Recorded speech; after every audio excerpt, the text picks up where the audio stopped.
sudden star called me to its light, but I was chugging on this gravity well.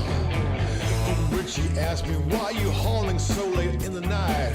I couldn't answer, he was plotting which watch and jumping, cause conga ale's been eating at my tails. So I've been swimming in its sea, searching for tranquility.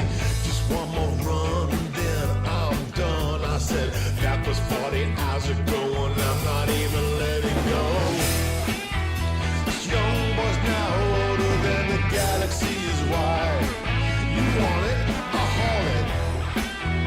The SC yoke is pulling me in its stride. This is the hardest way. Every day.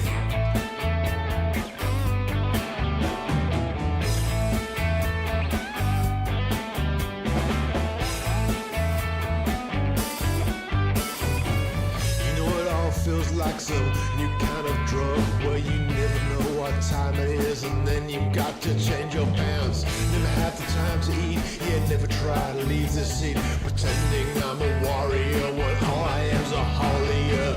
Keep the wheels turning, even though my eyes are burning. Who put that white dwarf directly in my way? Yeah, just one more run and then I'm done. I said, that was 40 hours ago and I'm not even letting go. This young boy's now older than the galaxy is wide. You want it, I'll haul it. SC yoke is pulling me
Spectre limpet engaged.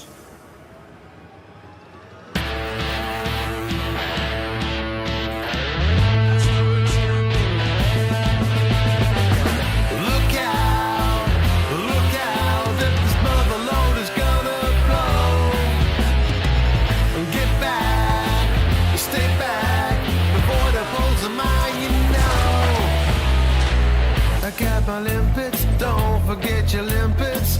Gonna scoop up a rock or two. I got a blaster, don't forget your blaster. Dig them out when you blow it true. Searching all the skies for an overlap. A carrier will soon be mine. Keeping miles peeled for those empty squares. Pirates are about all the time. If you play in open, look out, this mother load is gonna blow. Get back, stay back, all these voidables are mine, you know. I got a cobra, wanna get a cutter, but this rank, you know. I get the credits, head out to an gallon. Right to the top of the class I'll go. Searching all the trees for an overlap. Looking for an orangey glow. When this tub is full, I'll head out of here. Somewhere where the pirates don't know. 'Cause they check in our look out, mother load is gonna blow. Get back, stay back, these voidables are mine, you know.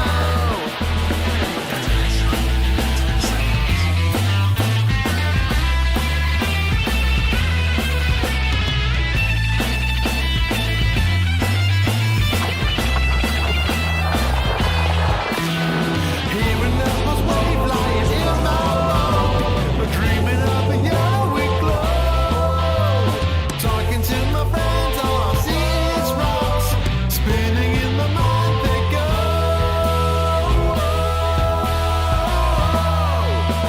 It'll send you crazy.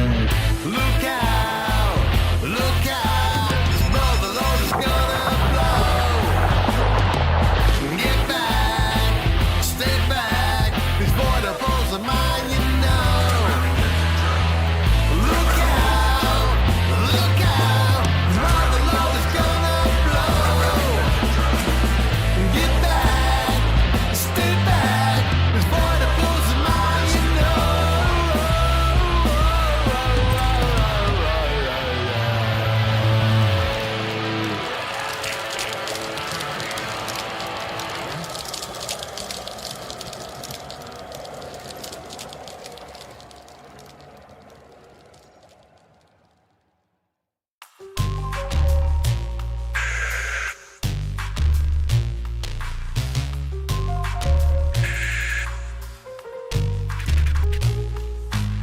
So war is here, the struggles have arrived.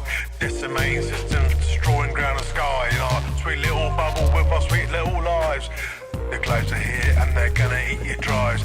Billions fleeing the caustic era. A ground size dead filled with revenant terror.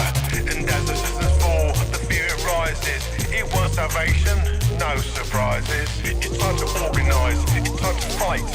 AX calling every night. Commanders heeding humanity's call.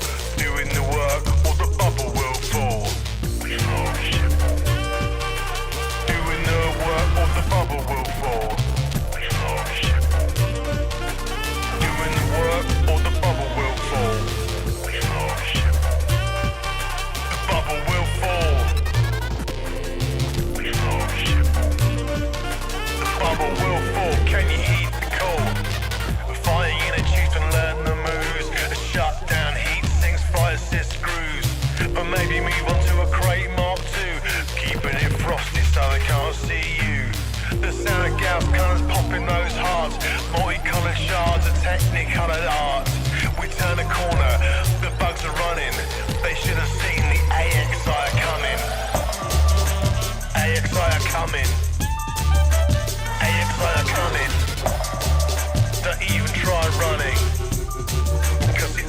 alert coming. Engineered with guardian trinkets, reinforced with those caustic sinks and hitting the targets, driving them out, earning the credit, turning this fight into a rout. We saw them come, we saw them fight, we learned their ways, we drive them out. AXI is coming. The AXI is coming. AXI is coming. Don't even try running.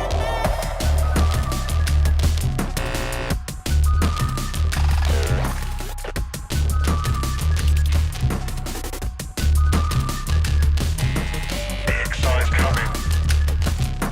AXI is coming. AXI is coming. Don't even try running. AXI is coming. AXI is coming. AXI is coming. Don't even try running. AXI is coming.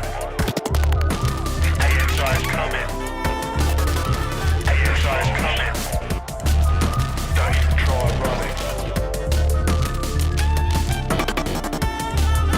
Don't even try running.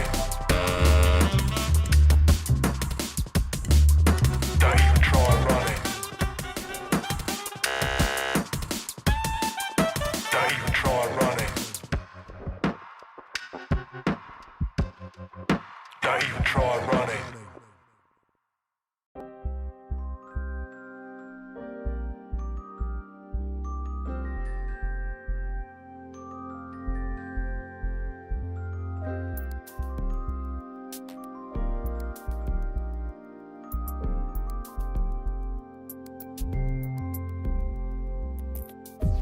So far below everyone that I knew, I can hold in one eye, gazing down at your lights. We were burned so bright for so many years.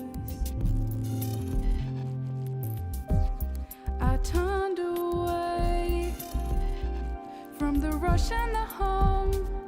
Oh, the black has become my sole solitude, my safety net I cast so far from view. But I dream to be not so far away somehow. Your warm embrace, can my friendship light a path? So come to me now, everyone that I knew. I will hold in one eye, gazing round at your lights. You will burn so bright, looking through these tears. This distant world keeps changing. I find myself just waiting. I need those hollow squares around me in the night. This distant world keeps growing. Together we are flowing. Wrapped in our friendship drives, we blink into the night.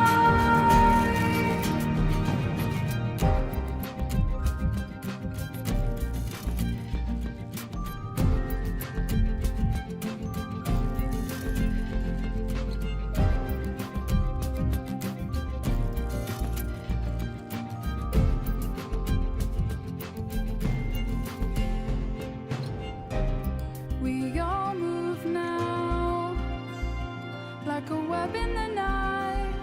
We connect and we light up this path as we go. Holding hands, we know how to travel free. So far in the night, oh, we move like a dream on the edges of sleep, hearing laughs in my ears and a warmth around me that's oh so clear. Once feeling oh so very small. Now together we become much more as we fly and we glide into the night. Oh, as we try, shall our friendship light a path? Those distant worlds grow closer as we leap on together. My friendship drive is charging, lighting up the night. This distant feeling's falling. I'm with the best ones calling. We know the only way is together in this night. This distant world keeps changing.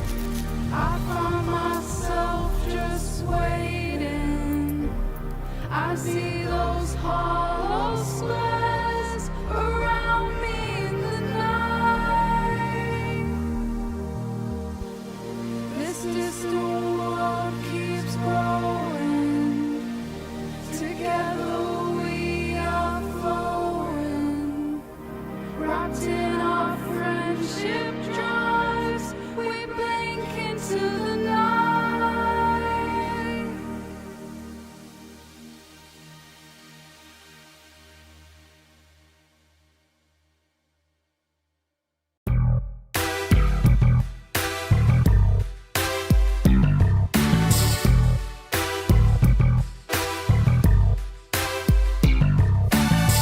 I awake to Marlboro smoke lit by a Venetian blind.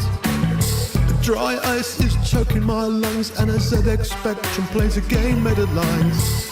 An American werewolf passes my way with the glow and Elmo's fire. Prince appears in the purple rain, watch Madonna and laugh, I bet just wanna have fun. Tom Cruise didn't need no surgery, Arnie never took no roids. A guy called Braben was coding a haven for a creature he called the Thargoids. Living in the 80s, but Grace Jones, she could break your balls. Living in the 80s, but face huggers and aliens mounting the walls. Living in the 80s, Mickey Rourke had a face and rumble with the A's. Living in the 80s. They love the smell of napalm, especially in the morning. Debbie Harry and Videodrome, yes, VHS, it was a calling. Yippee-yi-yay was a cool thing to say. Chucky would think it was all child's play. Tom Cruise didn't need no surgery, Arnie never took no roids. A guy called Braben was coding a haven for a creature he called the Thargoids. Living in the 80s, driving power boats with Miami Vice. Living in the 80s, in a red Ferrari with Magnum PI. Living in the 80s, moving cocaine up for 48 hours. Living in the 80s, MC Hammer and his weird pajamas. Living in the 80s. Living in the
Hello and welcome to Lave Radio. Greetings and welcome to Lave Radio, Greetings, Commanders. Greetings, Commanders. the show that talks about the universe of Elite and the development of the computer game Elite 4, known as Elite Dangerous. and the fantastic Community that surrounds it. Broadcast from an orange Sidewinder and hosted by a vending machine technician.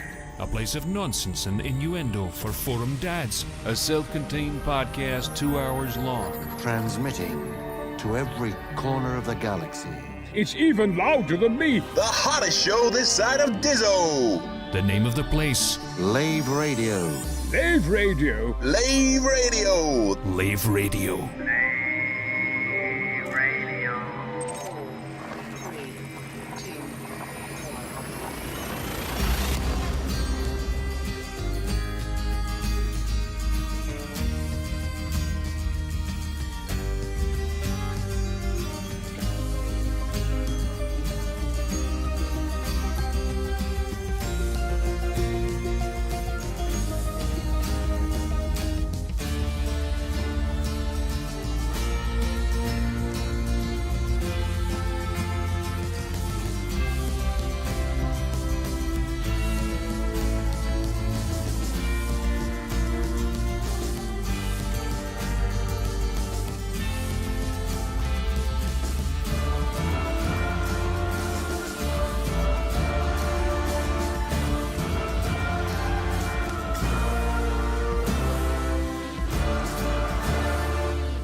Greetings, Commanders, and welcome to episode 546 of Lave Radio, the show that likes to talk about the universe of Elite Dangerous and the fantastic community that surrounds it. I'm your host, Commander Phoenix to Fire, otherwise known as Colin Ford, Chief Archivist of Lave Station. And joining me in the Orange Sidewinder Bar for this episode, we have our Head of Health and Safety, Commander Idlevice, otherwise known as Ben Moss Woodward. I'm a professional, honest. Really? Apparently. Oh, okay. I mean, it's not like I've been doing this for the past 10 years. Okay, SRV Banksy, that'd be Commander Alec Turner. Am I supposed to be getting paid for this? Yeah, You that's get what paid was as much as thinking. I do. Oh, okay. Hi all. Yeah, we're all paid the same. Fuck all. And we have our Staff Liaison Officer, Commander Psychit, otherwise known as Claire. Hello, hello, hello, hello, hello, hello, hello. So if you wish, you can join us live. We have Ben flying about on Twitch at the moment, and we have the lovely Chris Mark IV. Happy New Year, Chris Mark IV, who is staring longingly out of the window. Lave Station. If you can't get to us in game, you can always join the Twitch chat, where you can find that through laveradio.com/live and click on the live chat, or you can go straight to twitch.tv/laveradio or even YouTube. So hello to everybody in the chats there. So let's go around the crew, see what they've been up to this week, and this week we will start with Alec. Hello. Hello, Alec! Hello everybody. Hi Colin. Hi Claire. In real life, I've been doing the usual fun stuff, namely rebooting servers after power cuts, arranging funerals, writing bits of eulogy in my sleep, and then having to wake up and write them down, and contacting solicitors. Yes. But aside from all the fun stuff, I watched we've been binge watching a really cool Norwegian series on Netflix. Slightly past its moment now. It's called Home for Christmas, or rather Hume for Hule. It's really good. I really recommend it. Actually, it's 3 series and it's absolutely charming. I also watched I Swear, which was absolutely amazing. I'm going to avoid swearing because that seems inappropriate. Has anyone else seen I Swear? It's so good. Is that the one with the Scottish lad with the dreads? Yeah. It's I haven't incredible. seen it yet, but we saw it sort of like in a trailer on really when we went to the cinema a little while ago, and we were like, we really need to go and we need to go and see that, and then we never did. So Yeah, we'll try and catch it's it. out on is it Prime? It's like you can rent it for $3.50. Right. Okay. It's really good.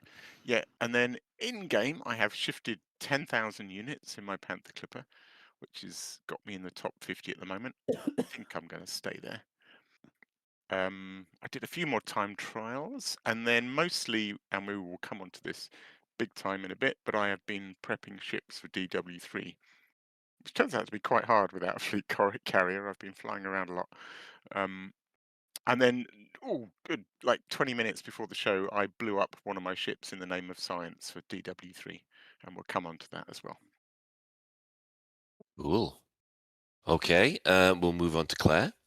Oh, what have I been up to? I'm also getting in touch with solicitors and dealing with some like little tiny bits of probate and stuff that have been sent in my general direction with regards to my dad, which is always fun. We might actually have, yeah. Well, we're in a weird place in that he it happened so long ago, and there were some complications with stuff and family and not being able to be there, that it just sort of like everything happened, and we haven't had like a resolution to it. And when I say a resolution, like a family gathering, a celebration for him and that kind of thing. So it's been a weird time of being in that kind of limbo. And then I've had stuff going on with my mum as well, which are the things that I constantly mention that I can't talk about. But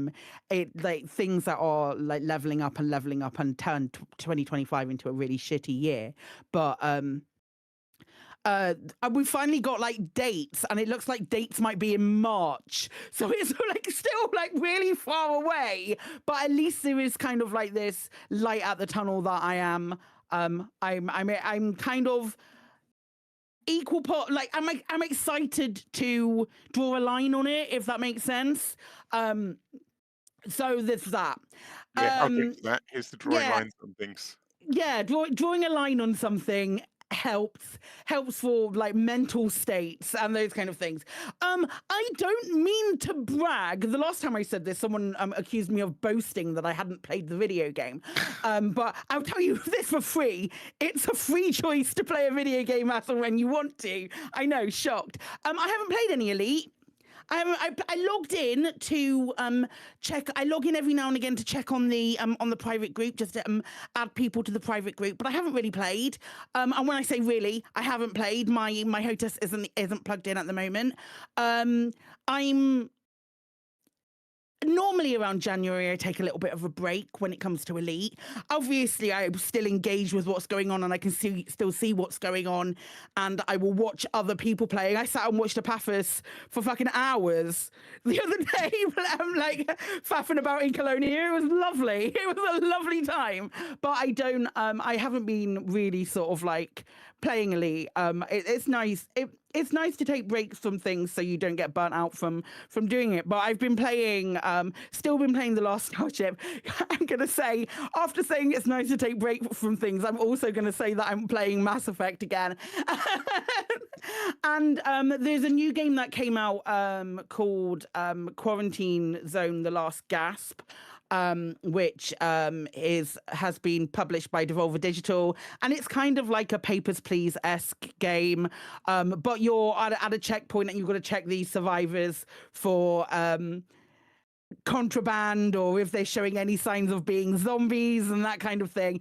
And it's a really fun little Moorish game. It's really nice. I'm diving into Star Rupture tomorrow, which is going to be also fun, because I've heard nothing but good things from that, and that's a buildy satisfactory like game with some other stuff. But I'm gonna jump into that tomorrow and see how I get on. We also we went very sophisticated over the weekend and went to see Hamnet, which is get you and your culture. I know, super cultured and stuff. It's got the pacing of a Chloe Zhao movie. If you've seen The Eternals, you'll know what I mean by that. But Jessie Buckley is fucking outstanding in it, and I wept. It is. If she doesn't win the Oscar, it's going to be an absolute travesty. It's such a good film, but it does struggle with pacing. Yeah, there's that. But other than that, I'm having a lovely time. I'm having a lovely time seeing what's going on. But yeah, that was my venture out at the weekend. Was going to go and see Star Rupture. Not Star Rupture. Sorry, I was going to go and see Hamnet. which is genuinely an excellent film, but the pacing's a bit shoddy. But yeah, that's what I've been up to. Excellent. Glad to hear it. What's been happening this week for myself? I'm not sure because I did another D&D session on Wednesday. My daughter had brought back some lurgy or some kind of virus from her teaching assistant job. Next thing I know, Thursday, Friday, Saturday, Sunday didn't exist. Kind of woke up on Sunday afternoon. So I have done absolutely no gaming whatsoever, apart from an hour on Baldur's Gate 3, where I just discovered Jaheira's got a house in Baldur's Gate 3 that I never knew about. Yes, well, and you can tell that it's done my head in because I've completely forgotten that we got Alec as well. We've already done Alec. It's Ben's turn. Is it Ben's turn? Are you all right, Colin? How's it going? Like I said, this has basically turned me upside down completely. So He's on whiskey, mate. Oh, I've tried that. Everything is also different. At the moment, it feels like my head is about 3 times bigger than it should be. So yeah, that's not that great. Buckle up, folks. It's going to be a show, and it will have happened. Well, it'll be interesting to listen back to this one because I'll be going there going, I don't remember anything about this. It'll be like a brand new show. Yeah. So yeah, like I said, I did some proper DMing, some D&D DMing, and that when I came round inspired me to have a look at Baldur's Gate 3, and I was just walking around there and noticed this little kid walking up and down the outside this house with a wooden sword, and I thought, I wonder who that is. And then next thing I know, I'm getting introduced to Jaheira's family, which I never knew was in the game.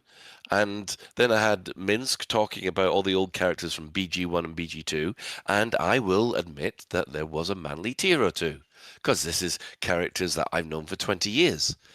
Oh. So, yeah. The first time I've logged into Elite was actually just to get all the power play rankings for tonight. So, yeah, I'm kind of catching up here. So, Ben? Well, I actually have been playing Elite. I've Normally it's been the other way around. High five across the internet. So yeah, I've been doing the CG things, and I've also been doing some stuff and trying to get used to using Metro Elite as preparation for DW3. I have thoughts, but the thoughts I'll stick to at the moment are about the most recent gameplay design for it, which seems to be the only thing I can assume is the guys are training you to get used to jumping 1,000 light years and not thinking twice about it. Because the gameplay seemed to be, we want you to go visit our home base, that's 1,000 light years away from the bubble. Right, could you now go and get these 50 widgets from the closest place that's near? And, oh yeah, that's 900 light years away. Okay, thank you very much, I'll go and get them then. And then you return. And then it's like, the next stage is like, yeah, could you go and get these 50 widgets now, please? Oh, I wonder if their thinking 1,000 is light years away as well, is it? I wonder if their thinking is like, if you're scared by a 900 light year journey, then maybe Distant Worlds 3 isn't for you. It might be. I have no idea. But apart from that, I mean, I actually quite the wee bit of storyline that was involved with it. I liked, and it was it was a little bit of fun story. It was basic fetch quests, and that's fine. And they were obviously testing different mechanics out for use within the app, and I get that, but I'm going to ask you more about Metro Elite, Ben, in the main discussion. I think that's a really good idea, Alec. Well done. Yeah. Cool. So I've been doing that.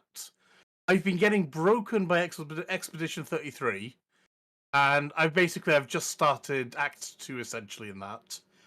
I've been loving Expedition 33, but as we were talking about during the pre-show, I don't understand who decided that jump or press E or press Q at the right fucking moment is a good gameplay design.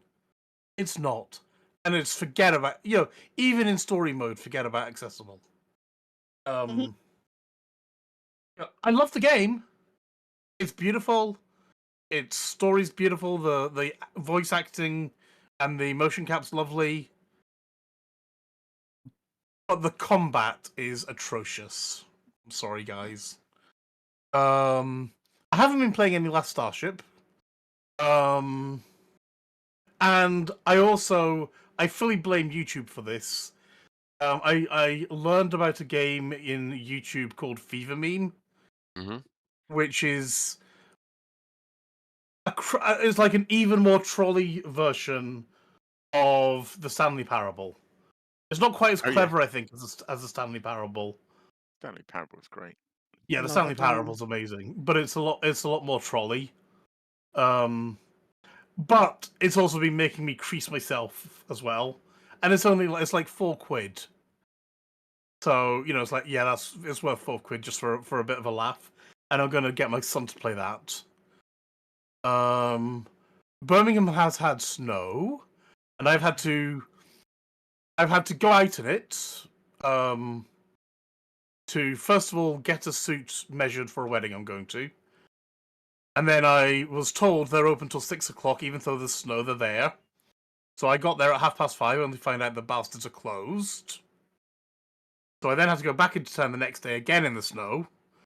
And I'll be going hopefully tomorrow after work to get a fitted suit for this wedding. And this will be about the first time I've had to wear a suit in, I think, apart 4 years. Almost. It's the first time I've probably worn a suit for other than for a funeral thing. In donkey's years, at least 20 years. Wow, that's a good point. So it's like but I had a heart attack because I spent nearly nearly £200 on a pair of nice shoes, and these are shoes that will last. I need to wear them in. Actually, I've got to remember to do that. I should be wearing them just now, shouldn't I? I should. Yeah, I've been doing that, and I think that's really been about it. Oh, and I had some haggis as well. Because I think I mentioned last week's show that my sister got me something long and girthy for Christmas, and then I found out it was a jumbo haggis. Yeah, you did mention that. So I've been enjoying that as well. Working his way through the girth. Right. Okay. It's not the length. It's the length of it, Colin. The girth is fine. Right. Well, with that, because we appear to have beaten everybody to the punch last week by revealing what we knew about Odyssey by reading articles or before everybody else did. There has been no development news this week, so I'm going to hand straight over to Alec for the community news. And now to the community coroner.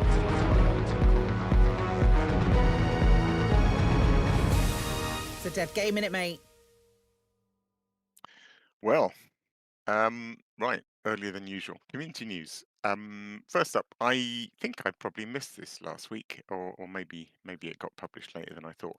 But Nicey did a 3311 in review, which is worth a read. It's just classic, nice, short, easy to read, Nicey blog. Yeah, exactly what it says on the tin. 3311 in review. It's a good little read. Looking forward to more content from Nicey this year. Second up on my list is an interesting one. Actually, I've been sort of dipping around more. I tended in the past to do YouTube stuff, but I feel like that's slowed down, so I'm sort of skirting around other places. So yeah, this caught my eye on Reddit.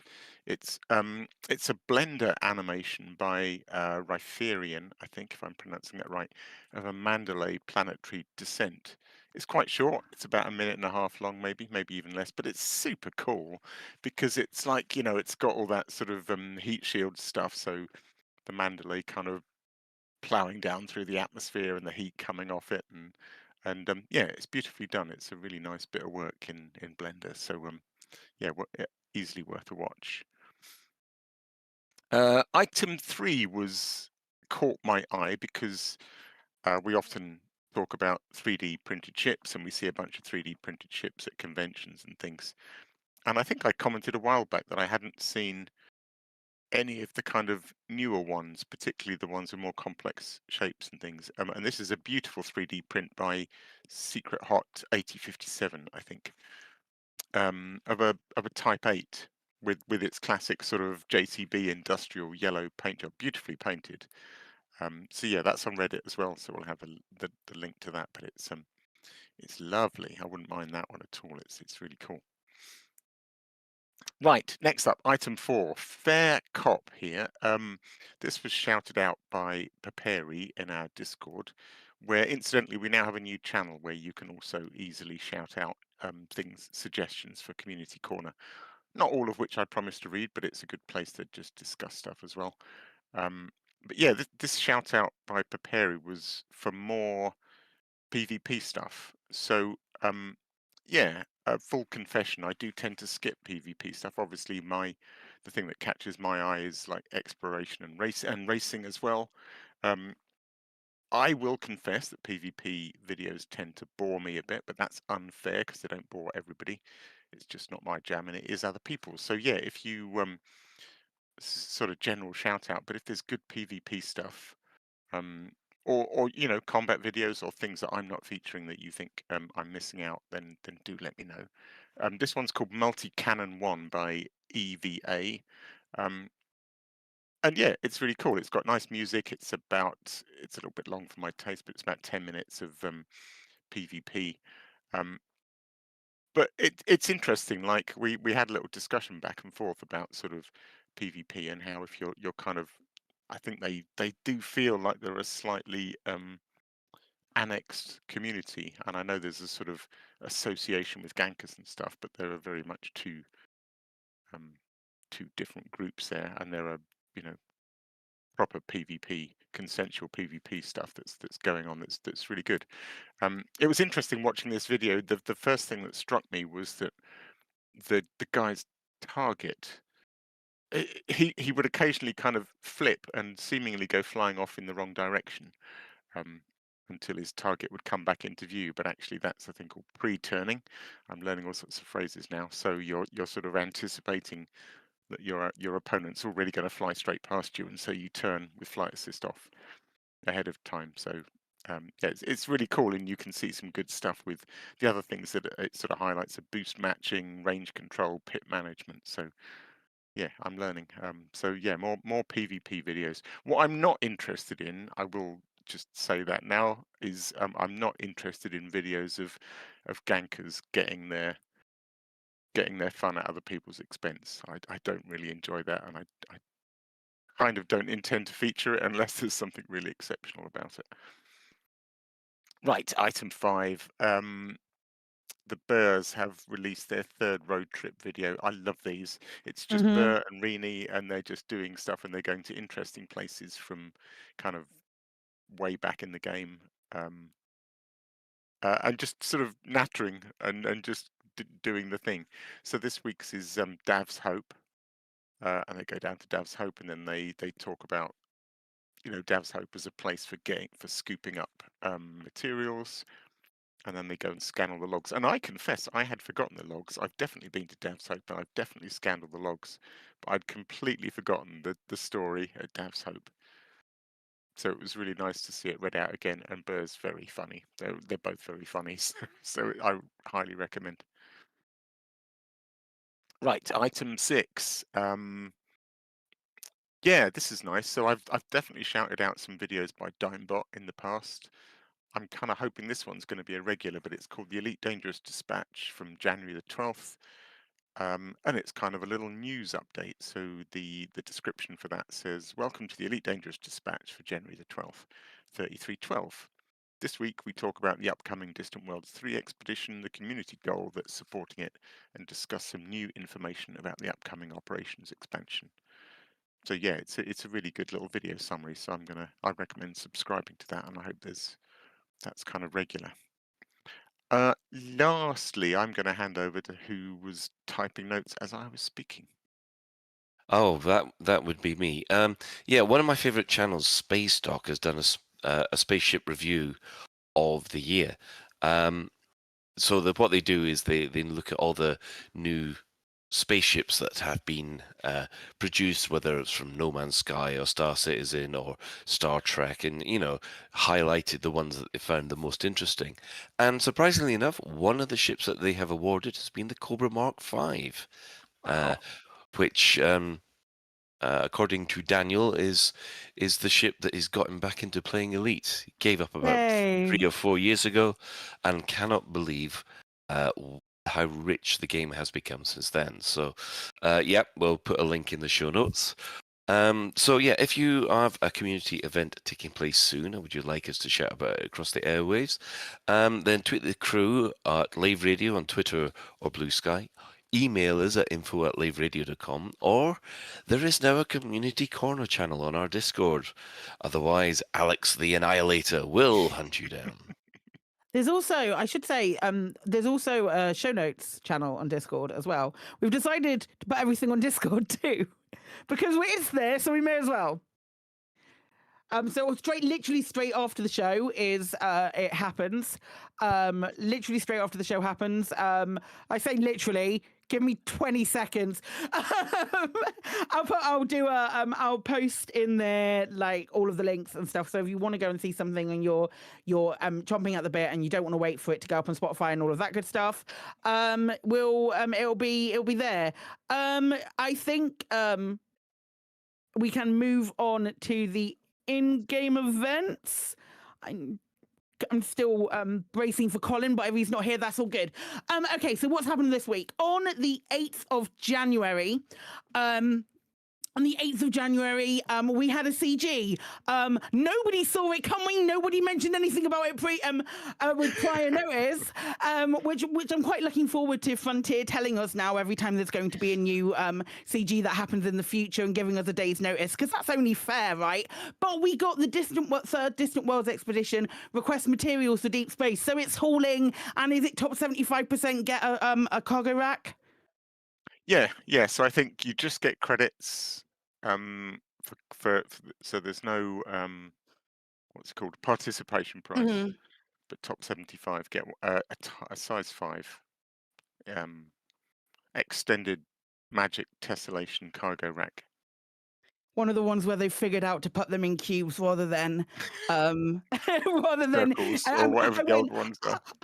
My brain went, name a shape that doesn't tessellate. Alec, I know you're saying you're looking at Reddit. What was that? I literally got nothing. I was like, what doesn't tessellate? And it's octagon. The answer that you were looking for, Claire, was octagon. Does an octagon tessellate? It might tessellate. Pentagon. What are the footballs are made of? Spheres. I don't know, but apparently you can get a lot of funds are good. It's one of those good fund money makers, and those good things. Have you all signed up? I haven't, because I haven't logged into the game. But have you all signed up and done something? Nope. Yeah, I've signed up. I'm in top 75. Nice. Yeah, I did 75% rather.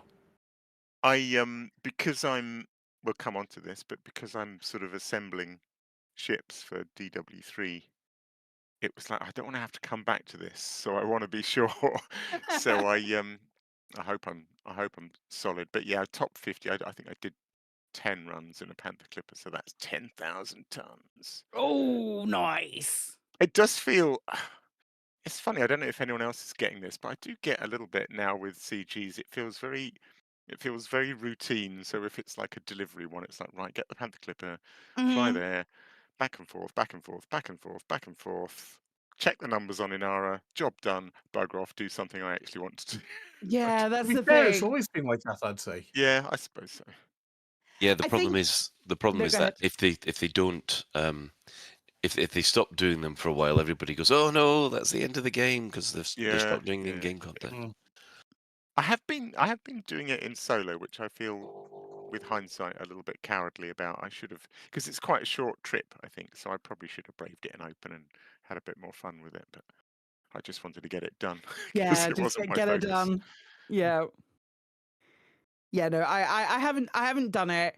I know there was talk of the cargo rack, but normally if I'm going somewhere that requires my Panther Clipper to be there, I'll probably also ship my Type 11 over as well.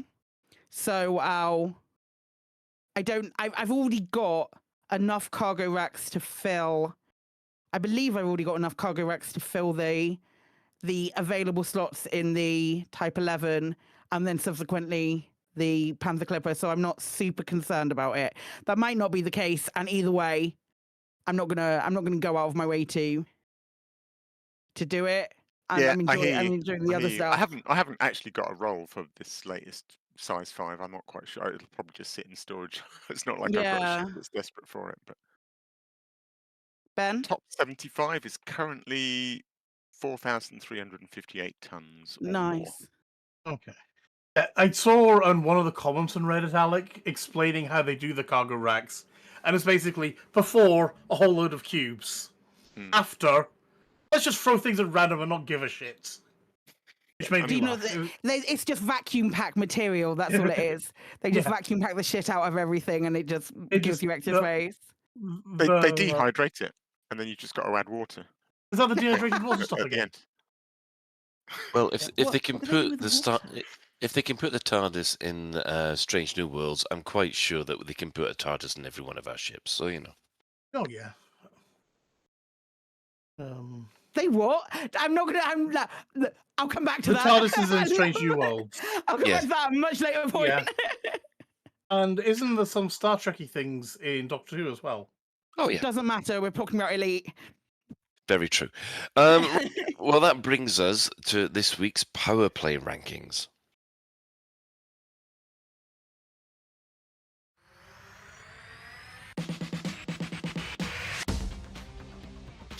In 12th, we have Senator Petraeus as usual. However, he has gained 3 systems this week, bringing his total up to 650. In 11th, Torville stays the same with 0 systems this week. 10th, we have Delaney having gained 2 systems up to 756. And in 9th, we have Winters getting 6 systems up to 926. 8th is Antal gaining 4 systems up to 1,126. And in 7th, we have Kane, 6 new systems for her, bringing her total up to 1,180. In 6th, we have Archer, who has gained 7 systems, bringing his total up to 1,192. And in 5th, we have Grom, with 6 new systems, bringing his total up to 1,355. In 4th, Lee Yong-ru gains 15 systems, bringing his total up to 1,514. And the Emperor Rissa gains 9 systems, bringing her total up to 1,747. However, the strange thing this week is, in 2nd place, Antal's gained sod all. Mon. His total remains. Not Antal. Antal's in 8. Mon is in 2nd. I told you. My head was in there. I'm straight up just like doing asterisks under what you're saying. It's fine, Colin. Go for it. Ah, dear. I need more drugs. So Man, he's at 0 systems, 1,838, and the same is true for our Bathwater Princess Aisling Duval. She has gained absolutely nothing, so her total remains at 2,242. And that is your Power Play rankings for this week. That Aisling gaining nothing is bonkers to me. Well, is Mahon still in the Enclave as well? You know what? I don't know because I actually haven't. I think Aisling will be. Liz Screws touched on this a little bit. So, like Lee Yong Rui, who's gained the most this week, 15. I think just got knocked out of the Enclave recently. So there's a suggestion that all the players that were doing lots of power play in the Enclave are now back to doing general Lee Yong Rui work. Whereas Aisling is still heavily engaged in the Enclave, I would guess. Mahon, I don't know about. I don't know why Mahon's not What the getting spoon says that Mahan's got one system in the Enclave. Okay, so they're fighting hard to retain. Just hang on by the. Yeah, I mean, last time I saw it, that was his fortified system. It wasn't even a stronghold. So, in order to reinforce that particular system, it was a almost 300 light year round trip to actually get the bits to you know. Yeah, I find boost it them quite up. interesting. I feel like we definitely see the effect of what's going on in the Enclave on the overall power play rankings. So it kind of gives that hint that the number of people doing power play, I'm not saying it's small, but it's enough that you notice when there's something like the Enclave going on. It makes a significant dent in the global power play. And also on the back of that, and there's got to be a bingo card where Claire insults Aisling players again. But it seems like while Aisling spreads far and wide when the people hang on, wait. When I didn't mean it like that, but when her Aisling's influence spreads far and wide when the people who are fully concentrating on it aren't concentrating on one separate thing, when the people who are just signed up to Aisling doing whatever suits are left to their own devices, not a lot gets done. Arguably, if I was to extrapolate that information from the data presented, maybe that would be the case. I'm not saying that they're lazy or they're only in it for the bathwater. Not me, no sir. This thing's going down really nicely. Yes. I'm gonna get in trouble. I think I'm sorry. I just still in the Enclave, maybe. I apologise for doing a Laura Bailey impersonation at that particular moment. Are Torval still in the Enclave? Torval are the ones who only can do one turn at a time, so they're never going to gain any more systems ever. No. But what it is nice to see in the Enclave is the lower ranked powers are actually doing a lot better than they normally do. So. Yeah, that's good to see. It's interesting. Yeah. Right. Everybody's now predicting it's going to be at least 6 months before this is all resolved. I don't think it will, because I think there'll be a point and everyone will just go. It'll just fall very quickly, I think. Do you not think there'll be? I'm going to say it. Do you not think there'll be a God hand moment where they sort of go, okay, well, it's down to 3 now. Now you choose who to support. Here's this CG. Those of you who are left in the bubble, now you choose who to support. Maybe. Because that was the other thing they were saying on Loose Screws, which was quite interesting. It's basically saying that for the people that are now knocked out of the Enclave, although you can technically still undermine, it's so weak because you don't have a nearby control system that it's almost not worth doing. Yeah, to get back into the Enclave it's just too difficult, and all that. I think most of the systems around there are now they're all spoken for. It's very difficult to acquire new systems. I think you can't get back in, but more to the point, you can't even undermine worth a damn really. So you there's no point taking part if you're knocked out, is what I was hearing. Yeah, it's a bit of a shame that, because I thought, undermining needs to be a bit more powerful. Yeah. Yeah. Anyway, right. Well, that brings us on to the store alert. Store alert! In the bi-weekly newsletter, here come paint jobs for your arts. In the bi-weekly newsletter, here come paint jobs for your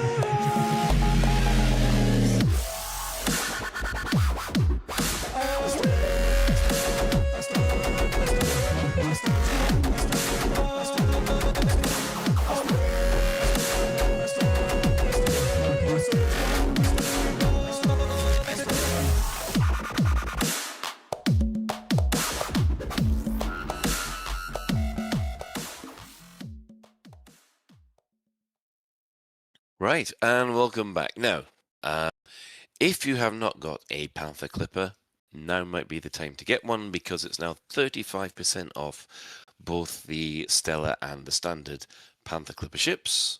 So yeah, that's a good one.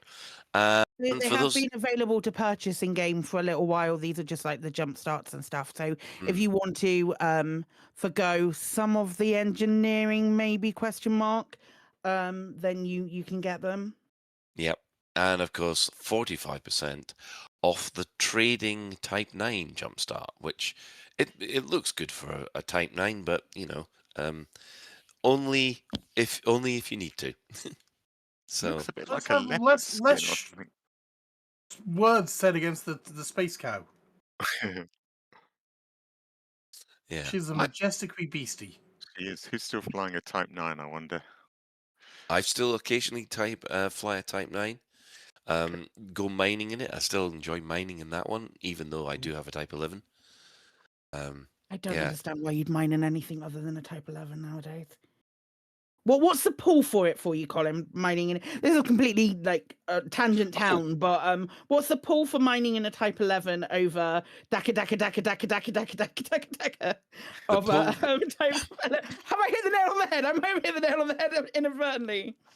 no, Type 9, I do actually enjoy sitting back and just enjoying the spectacular view out of the cockpit.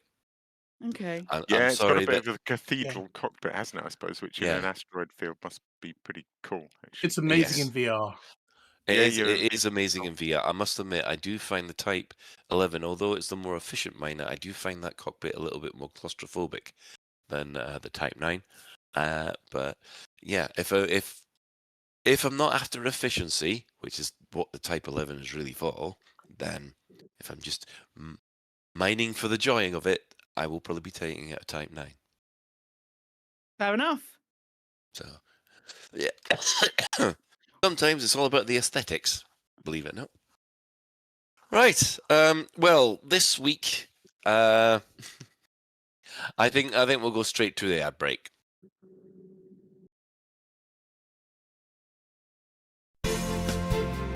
Have you been missold PPI? Python Protection Insurance was missold if you didn't want it, ask for it, or need it. I was missold Python Protection Insurance and I got a claim worth 3,000 credits. At Cowell & McGrath, we are ready to pursue claims for pilots who were sold PPI, even though they didn't have an escape pod. When my partner's ship was destroyed, the insurance became invalid. I settled out of court for enough credits to restart my narcotics and weapons shipping business. Millions have been missold Python Protection Insurance they can never claim, simply because they don't have an escape pod. Why should you pay for not reading the small print? My husband was missold PPI. As a result of our claim, we now own Jupiter. Cowell & McGrath, turning your carelessness into profitable lawsuits.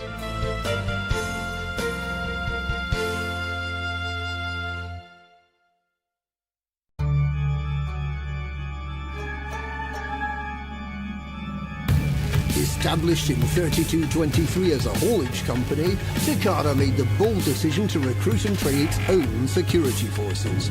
Over the years, a series of highly effective laser weaponry was also developed to support these security teams, and they garnered galactic critical acclaim. The TK Zenith, a burst-fire pistol that can strip shields in no time. The TK Eclipse, a rapid-fire carbine for close-up thermal destruction. And the TK Aphelion Assault Rifle, a powerful and precise weapon of total shield destruction. On the battlefield, you know what's needed. Takada.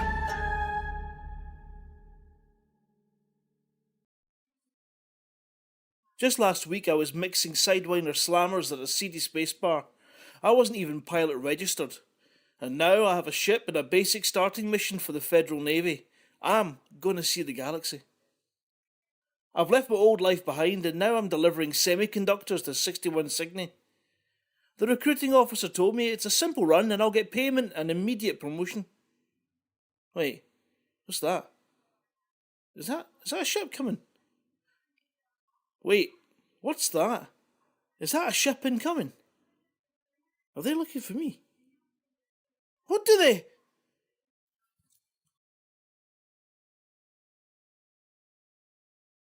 And welcome back. Well, we're going to just jump around a little bit here.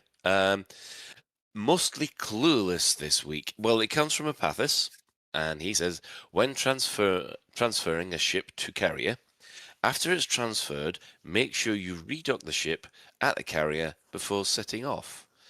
If you don't and you blow up in the black, then you'll be back at the station the ship was originally at and not the carrier. Right. Okay. Well, I think this means you dock, you launch, and then you dock. Oh no, you hang on. You transfer so the you ship dock, there, get in it, unlock. My understanding is you get him, you dock, and then undock again because apparently, according to Apathis and from other places that I've heard this as well, that if you don't take off and then redock, or once it's transferred, if you don't take off and then redock, if you crash, the docked information is still At the old wherever place, you transferred it from. Okay, But this is controversial, isn't it, Alec? It is. So yes, this came up before the show because there's some discussion in the DW3 Discord. There's a racing channel and people are talking about racing ships, and it came up about what happens if my racing ship blows up. Now my experience up until now, and we blow up a lot in the racing community, so we have quite a lot of experience of blowing up and where you then respawn, was that landing your ship set where you landed as your respawn point. So if you transfer a ship somewhere and then take off in that ship and go flying off and blow up, you won't be back where you took off from because you didn't land there. You had the ship transferred there. It's the act of landing the ship that sets the respawn point. And the respawn point in our previous experience was also tied to which ship you were in. So if you switched to a different ship, depending on where that ship had come from and how it got to where you took off from, then that would change where you respawned. So I sort of raised this and said, you might want to tell people, and obviously the DW3 organisers quite rightly didn't want to broadcast a message to 5,000 people without some evidence. So I did a little test just before the show, and what I did was I flew to a nearby system which had a fleet carrier with a shipyard. I landed there and then I transferred a ship from another system. Waited 7 minutes, the ship arrived, I took off in that ship. I then flew that ship to a neighbouring system that had no human occupation whatsoever. So no fleet carriers, no nothing in it. And then blew it up. And surprisingly to me, I respawned back at the fleet carrier where I'd transferred it to. Oh, okay. So, but someone else went and did a test. So I'm just reading in the DW3 Discord now. So somebody else did a test, did a very similar thing. So they flew an Orca to a different system. Oh, they flew another ship to a distant system, transferred their Orca, took off in the Orca, flew to an uncivilized system, blew it up. And they respawned back where that Orca had first landed and not back at the fleet carrier. So there's a lot of FUD, and I have heard reports that the game isn't consistent in this regard. So I think what I would recommend, just to be sure, if you're going on Distant Worlds 3, is to, if you're transferring a bunch of ships to the Distant Worlds 3 fleet carriers, is to, at some point before you go off and do something dangerous in them, take off and land. I haven't yet heard evidence in the opposite way that says you won't respawn where you've landed. So I think the best thing to do to avoid all this fear, uncertainty, and doubt is to just to be on the safe side, kind of thing. Probably take off your ships and land them before you go and do something dangerous. Err on the side of caution. But it's not consistent, so which Alec, is really annoying. Right, if I'm hearing you right, basically, if you're going to dock, make sure you then touch the tips, yes? Nope. Absolutely not. That's not at all what was said. Full penetration required. Full penetration, right. Yeah. Respawn point. Just the tip will not satisfy. Matthew Mercer, I feel your pain. Oh, Jesus. Right. Penetration required. Show notes discovered. Show note achieved. Thanks, lads. Yeah. Show title discovered it. We got it. We got there. Oh my god! You know what? I had to apologize in advance on the massively OP stream for any body language before someone looked us up. Which Why were they? No one looked us highlighting up. It's fine. well, thankfully the hosts massively said yes, we know about the body language. That's why we listen. So there you go. Ah, dear. Right. Anyway,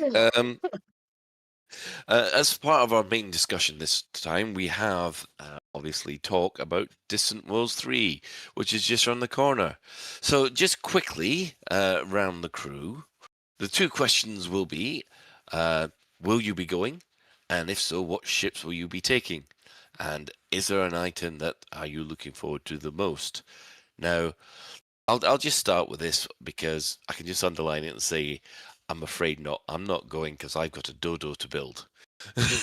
Or I've got a system to prepare for my dodo. So that's my plan.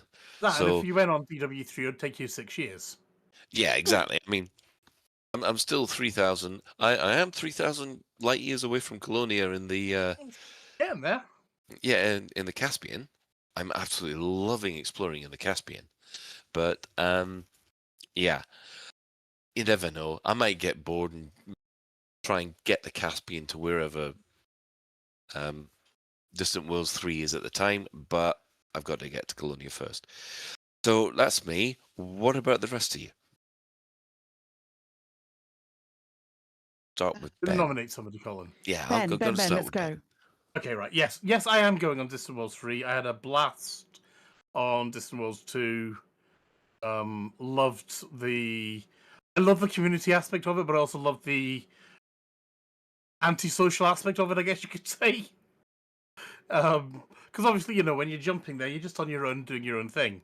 And you don't have to join in the fleet, the mass jumps and things like that. I do appreciate that they're deliberately keeping routes quiet, like they did for DW2, just to basically try to keep us roughly together. So you're not, everybody's not jumping off to Beagle Point or whatever. Although I know Beagle Point will be en route somewhere for DW3. What the hell the route is and where ultimate destinations are, if there even is one this year, I have no idea. Because they're playing a lot of the cards fairly close to the chest. And I quite enjoy that, actually, because nobody knows what's going to happen. So yes, I am going. I am mostly taking my my Caspian, but there's some mining things, so I'm also taking my Type 11. I'm also taking my Mandalay just for hooning about a bit, and I've taken a Sidewinder, basically because they're sort of saying take something small. So I've done that as well. I haven't gone off and specifically engineered a racing ship, so I do know they have specific builds of racing ships they're wanting people to take. And my Sidewinder is mostly that, but it's got some other bits and bats. I don't think I actually care that much about it. But yeah, that's basically what I'm doing and what I'm taking. Excellent. What about you, Claire? Me, the well-known explorer who really enjoys exploring. No, it's the short answer. The longer answer is no. I'm not going to do that. That was the biggest stat check I've ever done. So, not only I'm not a big. I didn't do Distant Worlds 2. I think I was maybe 3 months late fully engaging with Elite for Distant Worlds 2. Something along those lines. Man, there's multiple reasons. I have multiple multifaceted reasons why I don't want to do this, and it's not just down to not being a fan of exploration. Hey, I'd give it a go. I genuinely would give it a go if I thought that it was going to be fun and worth my time. I wasn't. there's certain aspects of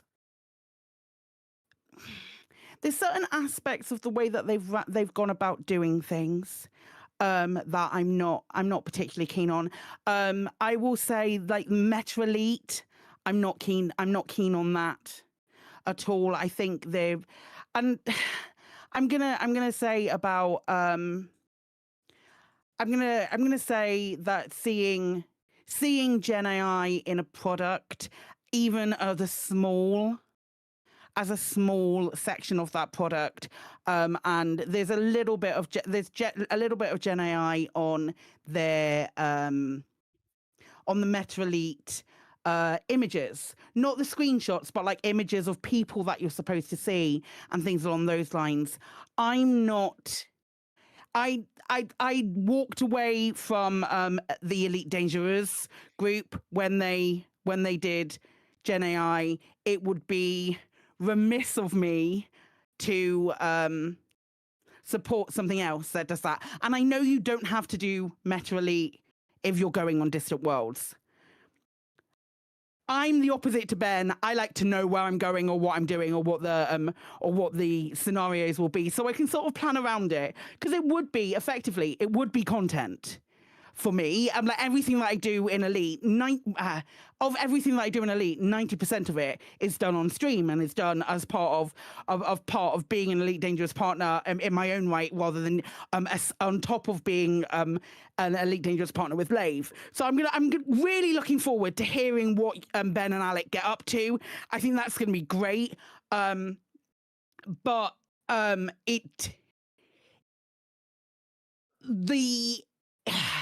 the feeling that I'm getting from it isn't something that I readily wish to engage with, even if there is a decal. I think that's probably my piece at the moment. Can I just raise two quick things about Meta Elite? Okay. First of all, I'm with you here. We have got so much great art, even for named characters in the game. I don't understand why they're using AI Gen over, hey, could you go take a photo of this person, please? I don't get that. Yeah. But I would also like to say, and I know there are some people who are in Distant Worlds in the Twitch today, they can maybe clarify this, but as far as I'm aware, it is, although it's being used by DW3, it's an app that is being developed by Otto von... I should know the guy's name. Yeah, it's being developed by an independent guy. I get that they're independent of each other. That's his house, his rules. Yeah, no, absolutely. So I won't engage. That's simple. Yeah. But I again, it's something that I don't think is particularly clear on the website when you start using it. And I think if you're going to be using a product that has, or even affiliating yourself with a product that has Gen AI, that they're using Gen AI and they're unapologetically using Gen AI, as in we won't change our mind about this, even though people have said, hey, can you maybe take screenshots or do something like that? And they still go, actually, no, we're not going to do that. We're going to continue. And if the other users use Gen AI in the future and put it on the website, which is exactly what the folks over at Elite Dangerous do, and exactly the same reason why you can't hear my voice if you do one of the missions anymore, because I asked them to remove it. So that's principle for me. I know that you don't have to do Meta Elite if you don't do if you do Distant Worlds. The attachment, and I think users should have informed choices when they see who people are affiliating with.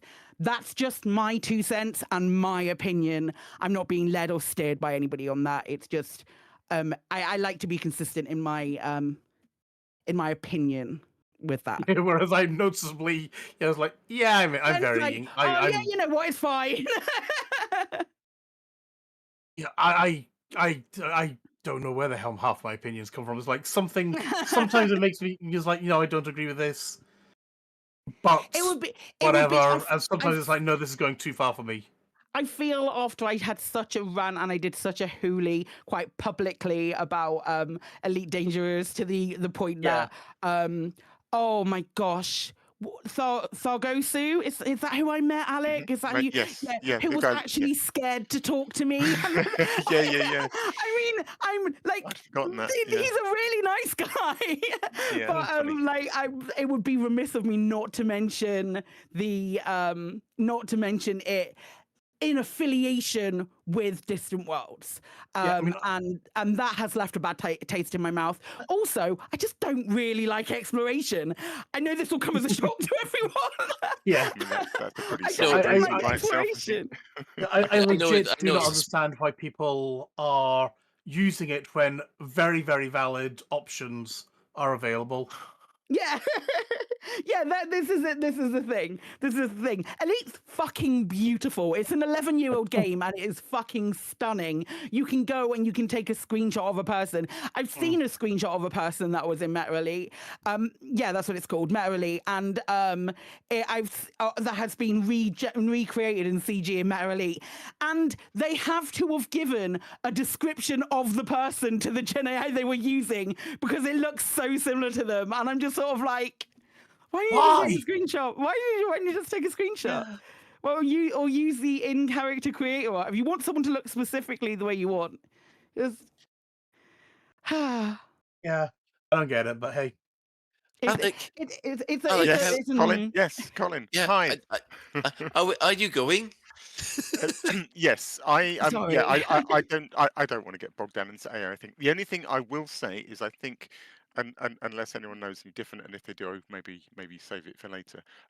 I suspect what they did was took a screenshot of the NPC that you had to visit, and then asked an AI, "Can you clean this image up?" It might be as little as that. I don't want people listening to this to think that a lot of the content, the written content and stuff, has all been generated. I suspect they've just said, "Can you clean this image up?" But I appreciate Claire's no tolerance approach. But yeah, anyway. At the very Right. least, she's being consistent, and that's a good Yeah, thing. yeah, absolutely. Yeah, it's cool. Am I going? So I was definitely not going. Be partly because I don't have any alts. I don't really want any alts. I don't know. I don't like the idea personally. There's only one. There's only one Alec Turner. Yeah. So it's quite a big deal to go on DW3 because I'll be missing out on stuff that's going on in the bubble. But actually, so a few things happened. I kind of offered to create some time trials, which I did. So there's a couple of time trials around the Distant Worlds 3 headquarters. They've been really popular, so there's loads of entries on the leaderboard. It's been really fun. And there's a channel that the guys made for me, so we've been discussing the racing, and so it's all been really fun. So I've been getting really excited about that. And then also I found myself, I really enjoy playing Elite, but I have found myself a little bit aimless. I've been going round and round and round these time trials, which I still love doing, but it's like I've done my colonization bit. I could go and do some more. I could go and do some more power play. Operations is coming. There's there's stuff, but I'm a bit aimless. And I kept looking sort of over the other side of the fence and thinking, there's this massive expedition. And the more I kind of interacted with, actual people that were going and were doing my time trials, as opposed to maybe the organizers or the, the Metro Elite guys, or I was thinking there's a lot of fun to be had here.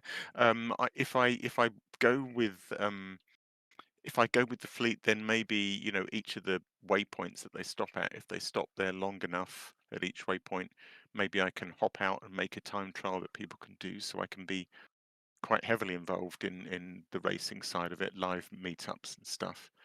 I just started running out of reasons not to go. It's like, what am I doing? I've got nothing. Operations, it sounds like I can do. It sounds like I might be able to do that from DW3 anyway. So, and at the end of the day, if I get bored after the first few waypoints, I can always just jump in an escape capsule, and I believe I'll be back in the bubble. So yeah, so I am going. I'm getting. I think I'm 95% certain I'm going. I'm currently assembling a fleet. So what I'm going to take, I never I never got the chance to fall in love with the Caspian, and it seems too late now. So I won't bother with the Caspian. I'm going to go in my much loved Mandalay. My runabout. I might change its outfitting. I suddenly realise it's full of guns, and I probably won't have much use for those. So I might tweak its outfitting a bit. And then because of the racing side, I'm definitely going to take both my Viper and my Eagle. They have very, well, maybe to the outside observer not so much, but they have very different characteristics in things like canyon racing. The Viper's a beast. It's an absolute death trap. It's super fast, but it blows up a lot. So and the Eagle's much more controllable. So I'll have both of those with me. I'm going to take a Type 11 because I guess there'll be some mining, and I still really enjoy the Type 11. I'm going to take my Panther Clipper because why not? Not quite sure what I'm going to use it for yet, except it's got I got the chrome paint job on it, and it looks stunning. So it'll be fun to land at like meetups, if nothing else. It looks super cool. It'll be the next when they make the next Explorers Anchorage, right? Yeah, if there's something like that, sure, why not? Why not have a thing with loads of cargo? So is that it? My Panther Clipper, Eagle, Viper, Type 11, Mandalay. Yeah, I think that's my fleet. Yeah, and I'm looking forward to it at the moment. I think it's going to be fun. And like I say, I reserve the right to jump ship at waypoint 1 and go, nah, maybe not. Come running back home again. How about Do you only have one? Do you only have one commander, Alec? Yeah. Yeah, like you said, there's only one Alec Turner. Yeah. One Alec I Turner. think many years ago, I think when there was free Epic account, I think I have a free Epic account, but I've never used it. Yeah. I think we probably. I don't think there's an elite player that didn't create an Epic account, even if they didn't have one to rate. It goes without saying I'm taking lots of SRVs as well. Right. It's Colin, are you going? Colin started. Oh, no, I started. Colin I got. This show, holy shit. It's spreading. It's spreading around a lot of us. Oh dear. I quite like how it's the two of us who are fairly exclusive to, you know, Alec only plays Alec, I only play Aid. We're risking it all. Colin's very much will play with anyone. Yeah, I've got multiple personalities. I've got a million accounts, and I've got 9 commanders. Yeah. I wouldn't be able to tell you what the logins for any of them were other than Psychic, because that one just comes from my Steam account. I wouldn't even check it out. I wouldn't even check it out on there. I'm like, one of the things I love that they're doing is they've got a hitchhiker role. So you literally, as you said, you can park an alt with no ship on the fleet carrier and still partake. I'm very much of an opinion that I'm just like, if I put an alt on there, she'd have a lovely time without me logging in or doing anything along those lines. Apparently, Kremen's a hitchhiker. He's just told me he's taking ships. He just told Twitch he's a hitchhiker. I don't know. Well, I don't quite understand it, but I think you can kind of you can do a non-Iron Man mode hitchhiker where you intend, I don't know, I don't quite get it. You intend not to use your ships. Yeah, basically, the way I understand it is that you are just a character going from fleet carrier to fleet carrier, and you've got to jump on someone else's ship in multi-crew in order to get to the next one. Okay. So, yeah, good luck with that. But when you get there, you can fly around the waypoint in your own ship. Maybe, I don't know. No, you just have to fly around as a crew in someone else's ship. So yeah, you are literally a Ford prefect flying. I wish we had towels now. That's it. You want towels. You want towels. I wish there was more to do as a hitchhiker, but if one of the rewards was a towel, all bets are off. I'm going to be getting in my Panther Clipper and be straight there. Not Panther Clipper, because that would be insane. I meant Caspian. That would be more insane than usual. Not saying that everybody's getting a little bit all spaced out at the moment, but it does seem like that everybody's going a bit nuts. When does it start? Saturday. The 18th. It is a Saturday, is it? Yeah. I thought it was soon when I wrote the question of the week. Yeah. Oh, Just talk Which- to the Mr. space Well madness. soon. Oh, maybe. Which brings us round to the question of the week. Did you see what I did there, Colin? Did you like Yes, it? I like that smooth. Every Sunday, when we have a show that is due to happen on the Tuesday, which hasn't by the time we hit the Sunday been cancelled, I will listen to the absolutely excellent Black Diamond FM from 12 till 2, which is when the Chris Mark IV does his wonderful, wonderful show, and you should definitely listen to it because it's so good. He's so good. He's such a good DJ. But once you've done that, and once you've done all of that stuff, you should then hop on over to Twitter, although no one does, and I'm so proud of you. Blue Sky, yay, and Discord to answer our question of the week. And this week, our question of the week was... Distant Worlds 3 is just around the corner. Will you be going? If so, what ships you're taking? Am I just reading that Distant World is actually going to be Sunday instead of Saturday? Yes. Okay, cool. I stated Saturday with such conviction, but it's Sunday. I do apologise. Okay, excellent. We will He's be hallucinating, Alec. responsible when dozens of commanders I'm turn sure up it'll on be Saturday going, somewhere where is around it? the world, won't it? Probably. Will you be going? If so, what ships will you be taking, and what are you looking forward to the most? If not, what's stopping you? And Alec, do you want to kick us off today? Sure. So Commander Cronenberg says, no, as I've got to finish this and many others, included a picture of a colonization in progress. It's a really nice picture. It'll probably go up on our socials. Really, really nice picture. Yeah, it's lovely. Yeah, it's cool. Cool. Commander Mad Dog says, my alt will be joining up. Bubble-related FOMO will keep my main at home. Mr. Alt will be taking his Mandalay, plus some AX weapons and modules, because when we were out in the deepest black, you just never know. I tell you what, if this suddenly Thargoids... Well, actually, this one, I don't know whether or not this is a thing, because I'm out, obviously close to Colonia. I'm in a nebula, and all of a sudden I'm coming across Thargoid probes. Is that something that's always been in the game? I remember something about Thargoid probes being found in nebulas. Yes, I often see, well, not often, but I occasionally see people posting screenshots of a Thargoid probe sat on a planet. Oh, so I shouldn't Has really anyone get ever seen excited. this before? I mean, everyone goes, yes. Oh. Yes, it's a thing. It's a thing. As Kremen states, I think he's right by saying in a system with an ammonia world.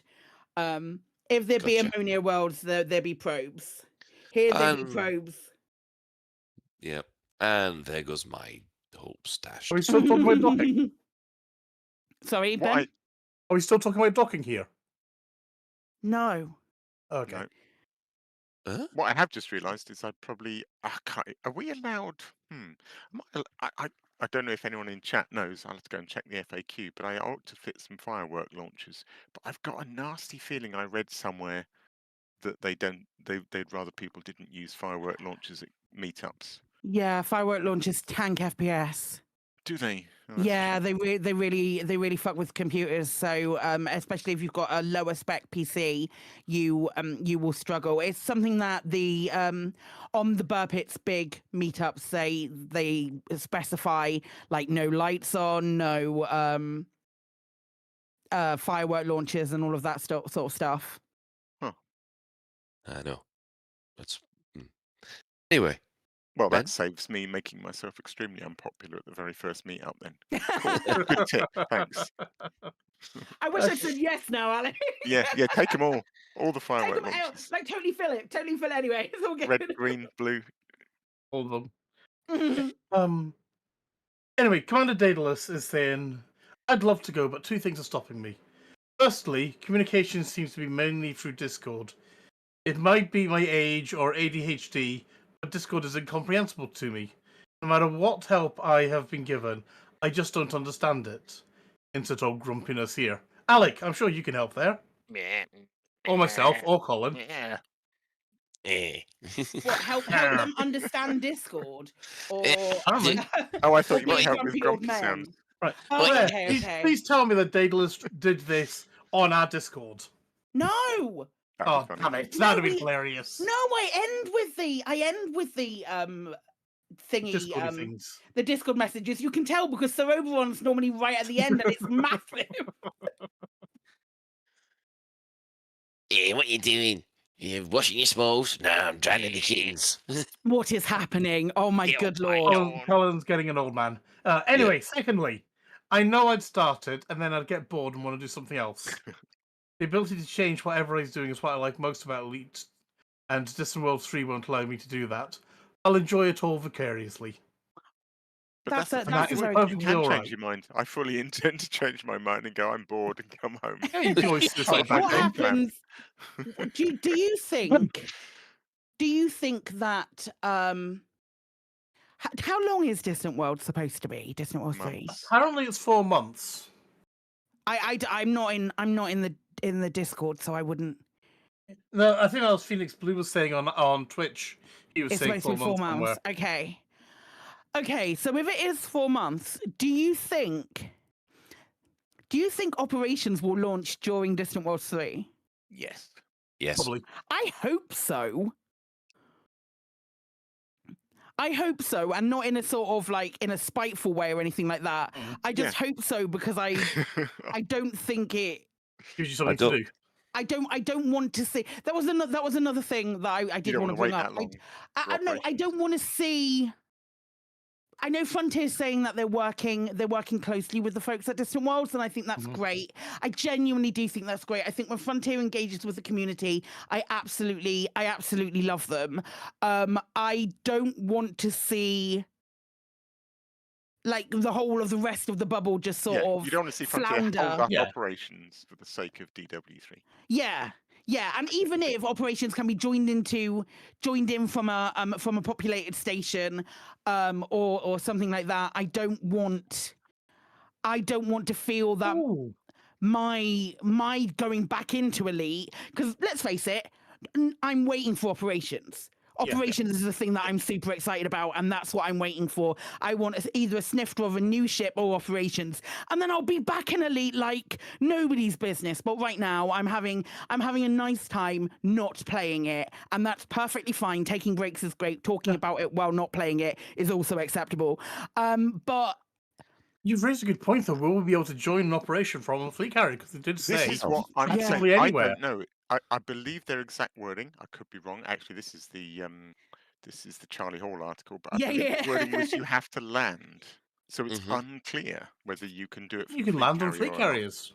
Well, that's what I was about to say. If they've put the same interface in fleet carriers, where you can land on a fleet carrier and join an operation from a fleet carrier, just like landing on a station and joining from a station, I don't think it would be a problem.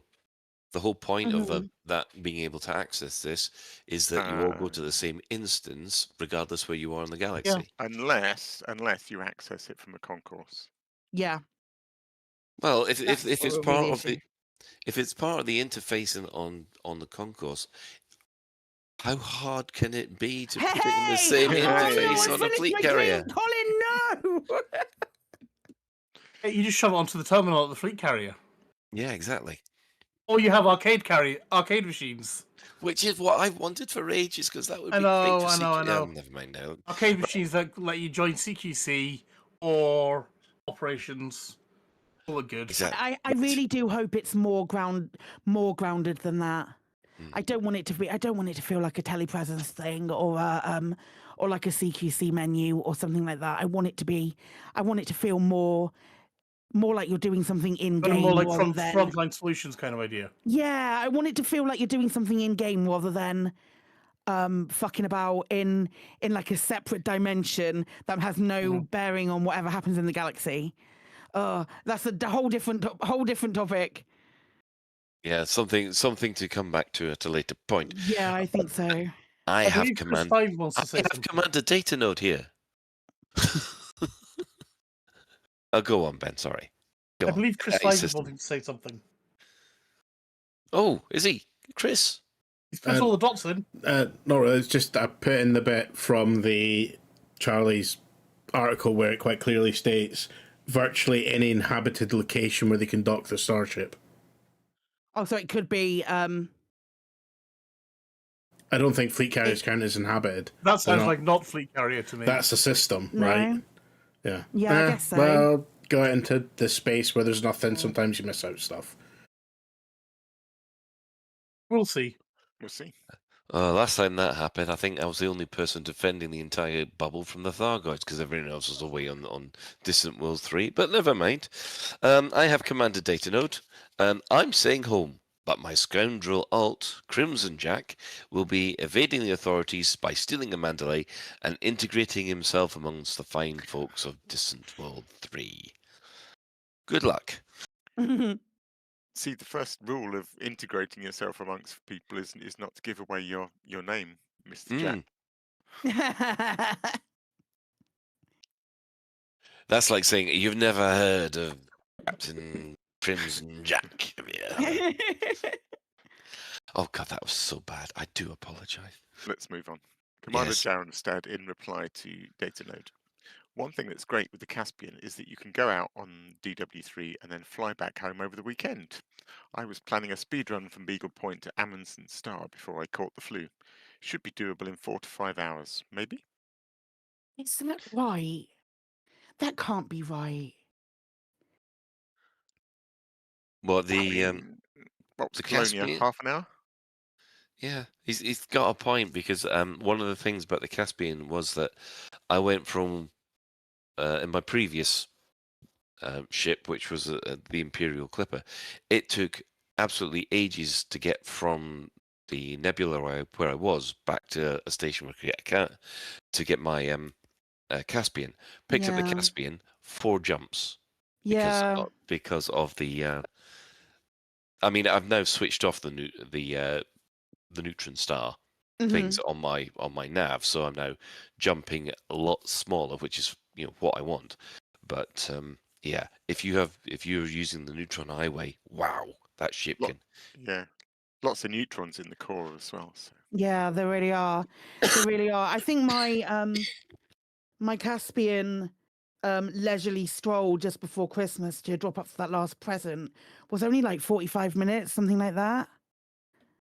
So it's maybe it hit an hour, but I was leisurely with it. But yeah. According to the chat, we've got Mark Gamer and Options None said that Starcat took a Caspian out to Beagle the other day in 5-ish hours. Well, that's doable. Right, it is doable then. Okay, Yeah. that's cool. That's cool. Rick Hunter has said yes as Commander Lucky Luigi. It'd be Luigi, wouldn't it? Well, it's not spelt Luigi. It's spelt Luigi. Spelled I'll be flying a Mandalay and hope to explore new, exciting places together with other commanders. Probably Commander Lucky Mario. How much more do you think there is to discover? What do you mean by that? Like new things. Do you think there were? I mean, like new content? Yeah. Nothing. Yeah. No. Unless they're going to sneak something in. I mean, we know that all the planetary types and all the the stellar features, they've all been logged.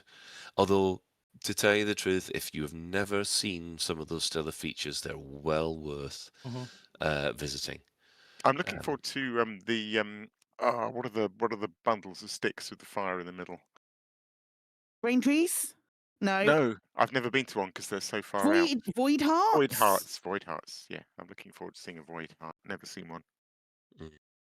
But half the fun in this place is just actually discovering a brand new system, and some of the times the views or the vistas that are available from a landed planet are absolutely stunning. And yeah, I meant to say that. I mean, Colin, that's having grumpily said absolutely nothing left to discover. You Yeah. know, every sunset, every sunrise, every Yeah. different it's combination completely of unique. rings and yeah. Don't get there's me wrong, space is really pretty. I'm just like, I'm Well, there was nothing new out there at the time of the last time they went out. So yeah, I suppose I feel like there's a there might be like a contingency of maybe this is just me thinking, but I think if I was a new commander, I'd be like, oh, I'm excited looking. I'm gonna find something brand new that nobody's ever discovered before. And I hope if you're saying categorically, unless Frontier put in new stuff into the game in the next 4 months that it focuses around this, I don't know. I would be genuinely surprised by that. If you're a new player and you haven't actually been out that new way to you before, works. it's I mean, new to you does work, but don't put your name on it, does it? No, but I don't care about my name on things. I haven't got that big an ego. Bullshit, Ben, Commander Edelweiss. Utter bullshit. I'm pressing so many X's to doubt at this particular moment. Hey, just because my biggest claim to fame is being the first person to take a taxi to Beagle Point. Exactly. Not Beagle Point, to Hudson Orbital. Ben, Now, what that is does something to Kremen be have to proud say? of. What does Kremen have to say? I was reading what Kremen had to say earlier. There it is. My main account is going. Currently registered ships are the Caspian, Mandalay, Cobra Mark V, and my Type 11 Prospector to cover the majority of things going on. Excited for some SRV/ship racing and just dipping in and out when they get some pretty spots for some photography, and of course the DW3 decal. Excellent. Good luck. I have cloned again. I'm going, and I've signed up for several projects. I'm taking an unengineered Mandalay to be a raw runner. That sounds weird. But pragmatic, I'm taking a Caspian in case I need to catch up with the fleet. I also hope I'll meet someone who can give me a lift to be a hitchhiker, i.e. one that travels without a ship at all. I've yet to find the time to set up Meta Elite, which looks cool, but I have no idea how it'll perform with the crappy hardware I have. So, yes, have fun cloned again. Sorry. The raw runner requires full penetration. And you get friction burns. 100%. How do you know you get friction burns, Chris Mark 5? Well, I don't want to blow my own trumpet or anything. I'm out. I'm done today. Awkward silence following that one.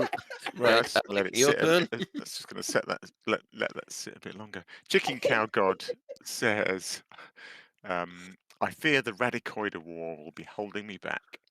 I'd bring my Dolphin Interstellar Stomper, a reference to the Terraria Calamity mod, but unfortunately, subscribing to Kane is a bigger priority for me at the moment. Such a shame, though. That nav data would have been really good for reinforcing a system."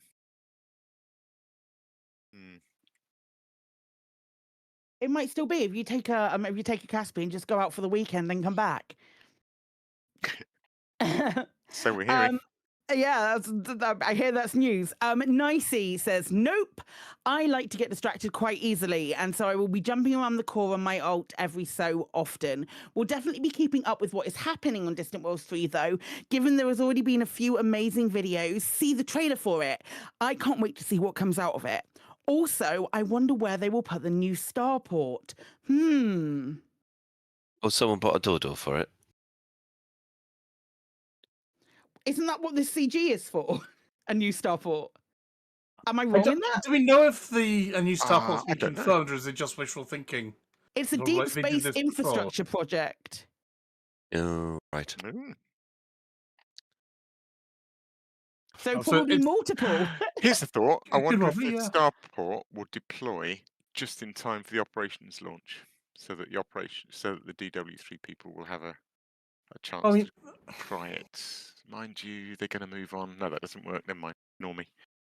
It might work, Alec, because you've got like en route to Colonia, you've got the route to Colonia, Yeah, and that's got a whole load of starports. and then there's along it. somewhere at Sajay, isn't there? There's a starport at Sagay, and of course you've got Colonia we're itself. making a lot of assumptions about the DW3 route here. They're going to go south and baffle everybody. They might well. I mean, I'll be genuinely surprised if they don't go to Colonia and Sagay, but you never know. Are we good for Sulu? Yep. Yeah. Yeah. Okay, awesome. Right. I'm assuming Sulu's going because they say Caspian Galactic, Cobra Mark V, Eagle Mark III. Just to be part of something bigger than me and making new friends. They're using their old Sulu too. Oh my! Nice. Very nice. Claire? Yeah, well, I've got Little Big In who says, I won't be going as with operations coming out, I don't want to be out of populated space and unable to take part in them, which checks out given what you just said. Yep. Fair enough. I've got Paperi not going. I have too much FOMO to risk anything outside of the bubble. They tend to give CG rewards that are unique. I'm thinking about the CG multi-cannons, and they enable a whole new PvP architecture that fits everything that we strive for. A high skill ceiling hardpoint needs to have good combat range. Missing them is truly tragic. Having these modules available in tech brokers at some point would solve this issue and give more freedom to players to try all the gameplay in this wonderful game has to offer. Yes, because they yeah. There we go. Cool. Yeah, I think it was Paperi that made me. That sounds that's putting it too strong. That suggested that I put out that PvP video in the community corner. And I think the other thing is that the ship featured is using those new CG multi-cannons. Anyway, moving on. Jay Fremantle says, not going, even though it's exactly the sort of thing I like, drifting around deep space and discovering new things. What's holding me back? I'm just out of sync. Last week I returned from a 9-month jaunt around the galaxy, and I've been looking forward to some home-cooked meals and redecorating the front room, which basically means I want to start dabbling in colonization. Maybe I'm just destined to be way behind everyone else. Still, I've only been playing for a year, so I probably just have a lot to catch up on. I'll be cheering on from the bubble, and who knows, I might jump into my trusty Caspian at some point and quickly fly out to see what they're doing. That's what it's destined for, after all. I just did my first Colonia to bubble run, and without much prep, I did it in under 2 hours, including tea breaks and network crashes. Not fast by other people's standards, but certainly impressed me. Go, go, go, DW3. See you in DW6. Nice. I get that as well, being out of sync. That happens sometimes, particularly if you're doing long things like you've just about to start on colonization, then you've got months of gameplay ahead of you, and it's just the wrong timing. One thing I would like to see him do is if they could drop by where Commander Picard is, just to say hello. You imagine how he'd be, just sort of happily flying along, and then all of a sudden, all distance well 3 suddenly goes, hello. A mass jump arrival.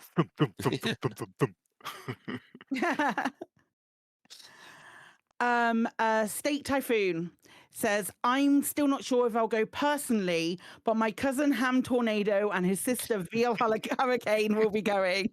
I've asked them to take loads of pictures and send me a postcard. I find I just have so much I want to do back here in the bubble.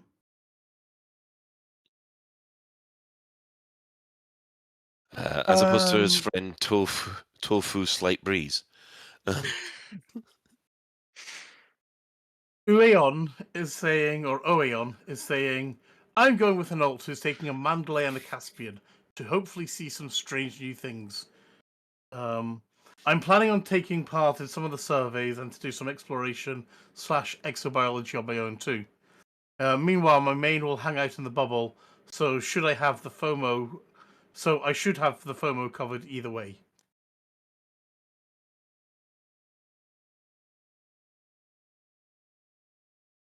Yeah, the thing is, this is my issue. Is if you're going somewhere and you're taking an alt out, And you do want to get your name, like if you want to discover something new or discover a new system that is yours as part that you went and visited as part of Distant Worlds 3. I still have a couple of systems bookmarked that are nice ones that I found when I had to do my 5,000 light years of exploration to unlock Palin. And I've still got a couple of systems bookmarked that I discovered that have my name on, and I think that's kind of cool. Sometimes I get sent one which has just 3 stars on and they've all got my name against, and I'm like, yay, great, that's why I love exploration so much. But I don't get this sending out an alt, because then that's not your name, is it? It's your alt's name. Yeah, well, I know that's. I mean, my alt to going to Colonia, she's got a whole load of sorry, a whole load of planets named and plants named after her. I don't care. I know who that character is, and that's good enough for me. Still you. Sat behind Still that. me at the end of it. Also, I don't know. I mean, I know people. I don't have one, so I don't really know what I'm talking about. But people often talk about having a main and an alt. But I'm sure there are plenty of people who consider their alts equal. Maybe. They wouldn't refer to them as alts, then, would they? Well, I don't because that's the word. But I don't know. Yeah, Can you have 2 mains? I'm myself and I'm myself. Yeah. The only game I've ever really altered it is Baldur's Gate.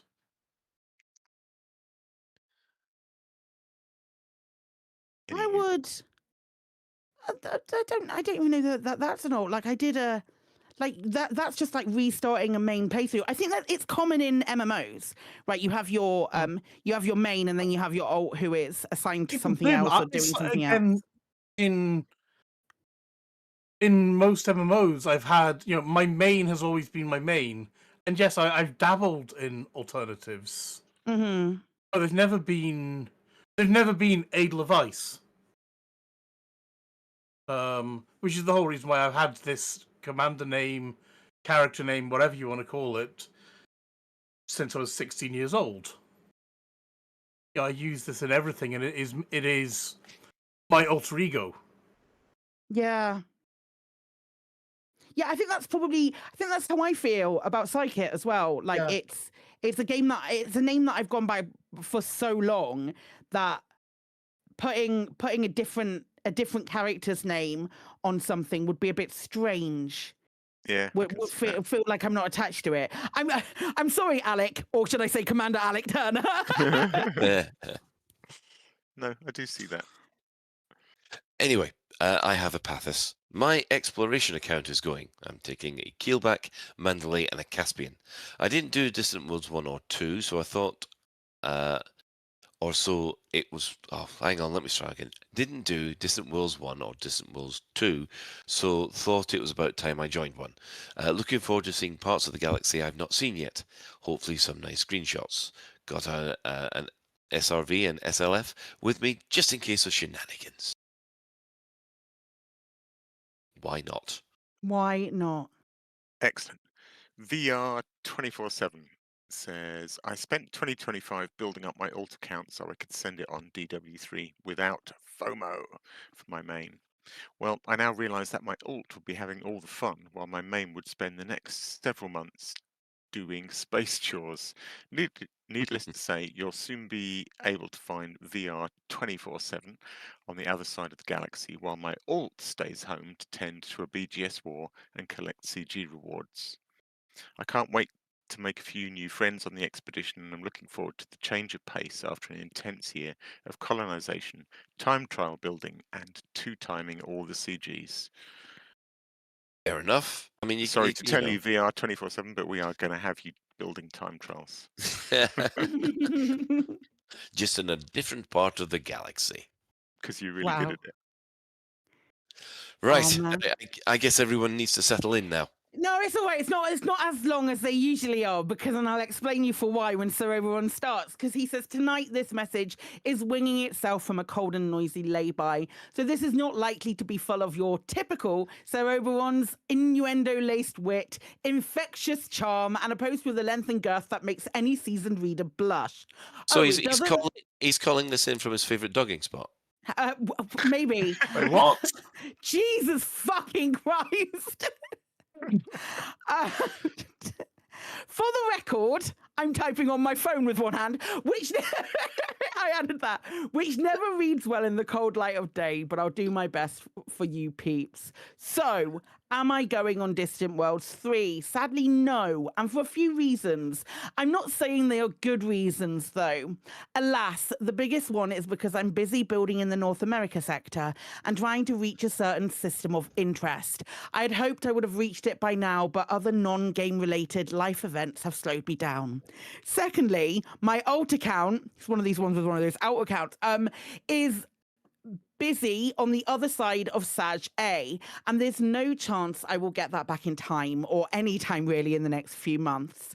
Maybe I could try and get updates and tail their route, but I probably won't, if I'm honest. Thirdly, I do have a minor FOMO on CGs, and even a small to me, size may vary to others, 2,000 light year hop across from my current position is not something I enjoy doing very often. To be on Distant Worlds 3 and learn of a CG I've just got to do, it will drive me nuts. I am mildly disappointed in myself for not being better organised, as when Distant Worlds 3 was announced, I promised myself I would, either with my main or alt. Alas, procrastination and being blindsided by RL events have meant I'm going to miss out. But at least I'll be in, or near to, the bubble for the launch of operations. That alone has more than soothed my disappointment for not being ready for Distant Worlds 3. Yay for silver linings! Yeah. That's my main thing. I don't want Frontier to be like, hey, you know, we know so many of you are out on operations, so we're just gonna like hold off. I'm sorry, out on Distant Worlds 3, so we're just gonna hold off on operations for now. That would be my biggest concern of the whole thing. Yeah, I don't think they'd do that. I hope not. Because I also think, I mean, I could be wrong, but I feel like, you know, the question about how long was it, ooh, I misses. I think it's undefined, isn't it? I mean, and a bit vague possibly, unless they're going to do a circuit. And okay, I know why I've just confused myself, because DW2, correct me if I'm wrong, sort of went out there but didn't really bring you back. But I'm guessing they won't do that this time, because I believe that proved to be pretty unpopular. So they've probably got a circular trip planned. I don't know who went on Distant Worlds 2. That was on That would be DW2, and that was out to Bagel Point. It was out, wasn't it? And then the stopped. return journey was pretty. There was a suggested return route if you want to do it as your own thing. Yeah. That basically followed Voyager's route from the Delta Quadrant back to Sol.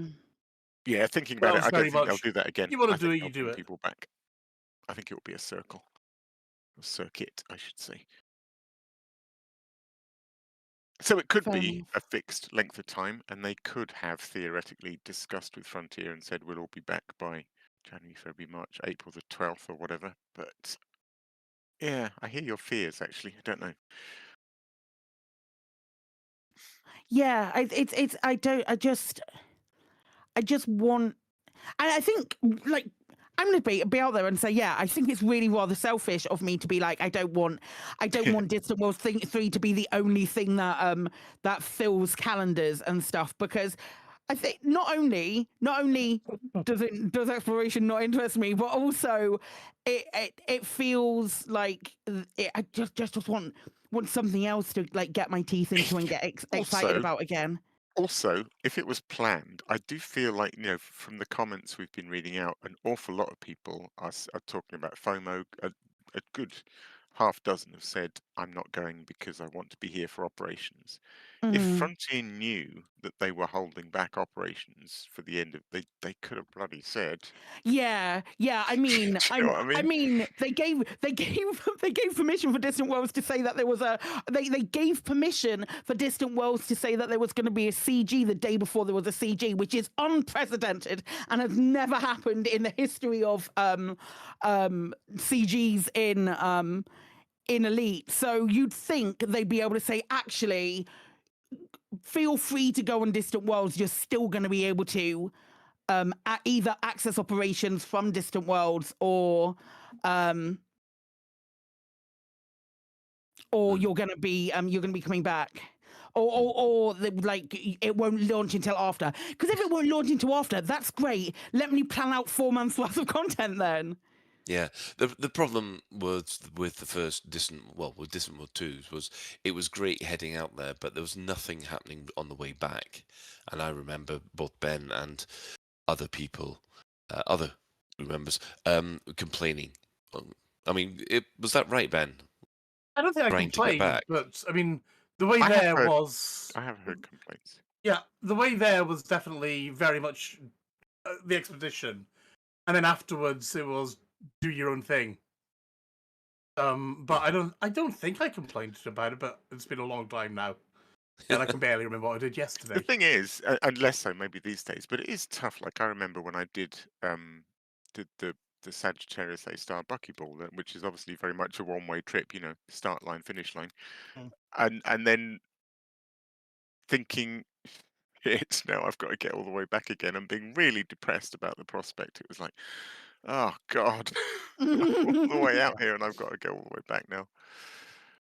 Yeah, and that's why I quite enjoyed doing the whole Voyager Delta, the Voyager route thing, which is its own little pre-planned thing, just doing its own stuff. But it just went to my pace rather than everyone else's. Right. Well, I guess that's it for the moment. We do have any other business. In fact, actually, we have some any other business that's just been added from Dr. Nagy, who is one of the Distant Worlds 3 people. He's just messaged us to say the reality is that we made multiple calls for artists last year and we could not get enough response to cover our demands, not by a long shot, so we've had to resort to AI to meet deadlines. He also says the waypoint info gets released before the carriers arrive, not after. So there you go. I think with that, we will now move on. Well, unless anybody's got anything else to say to that, because I must admit I'm AI'd out at the moment. Because I know I'm not necessarily AI'd out because clarification's good. I definitely think the clarification is good. It doesn't change my opinion. That won't change my opinion because you can take screenshots in game of things, or you don't include images. If you can't afford them, don't include images. There you go. Or you can't satisfy the demands that you have.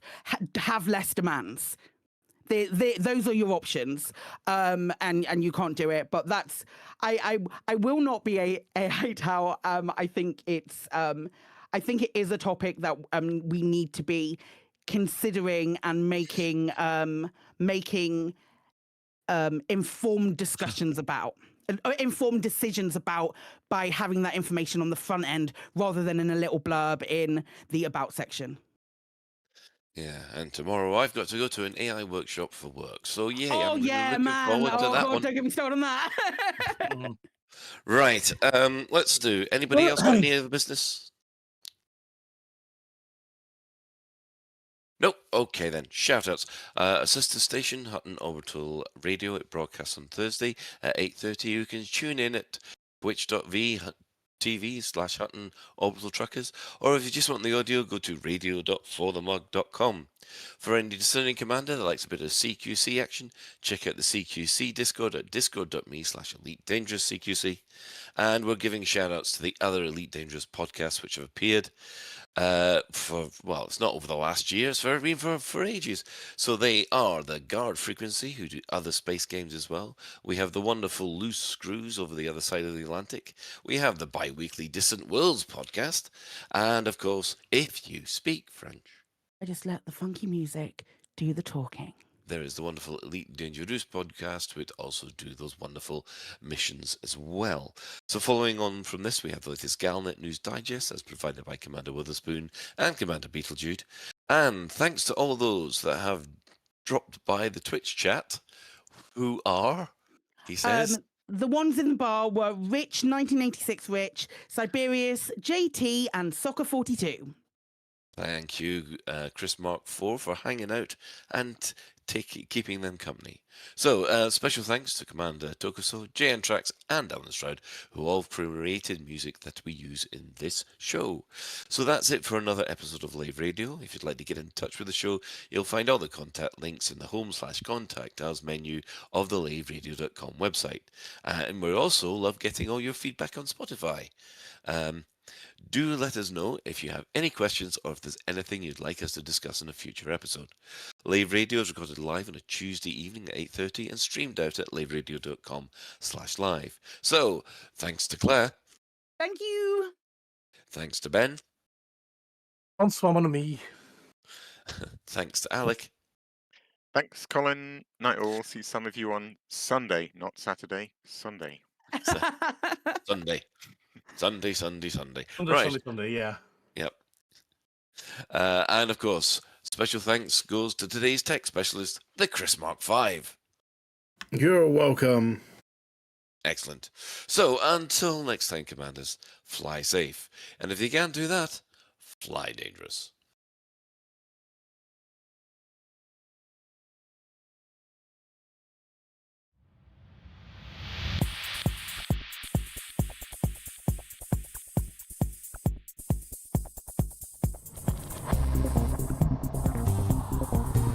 Is your life like this?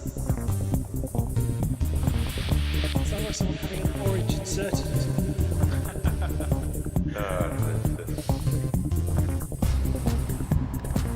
Need a safe word. Space can be low.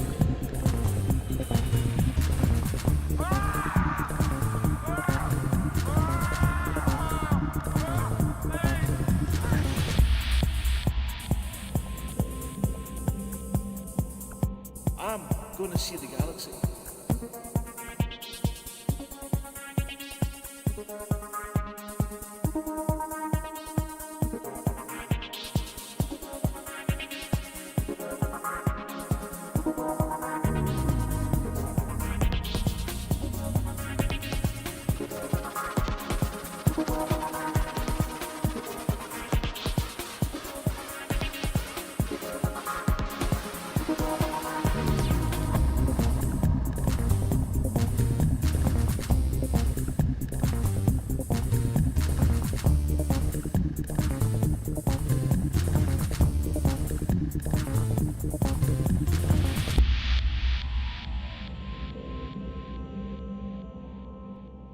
Ah, damn it.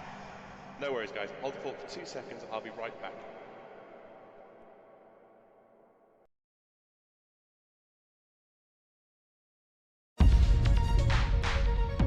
Galnet Nature Notebook, 13th of January, 3312.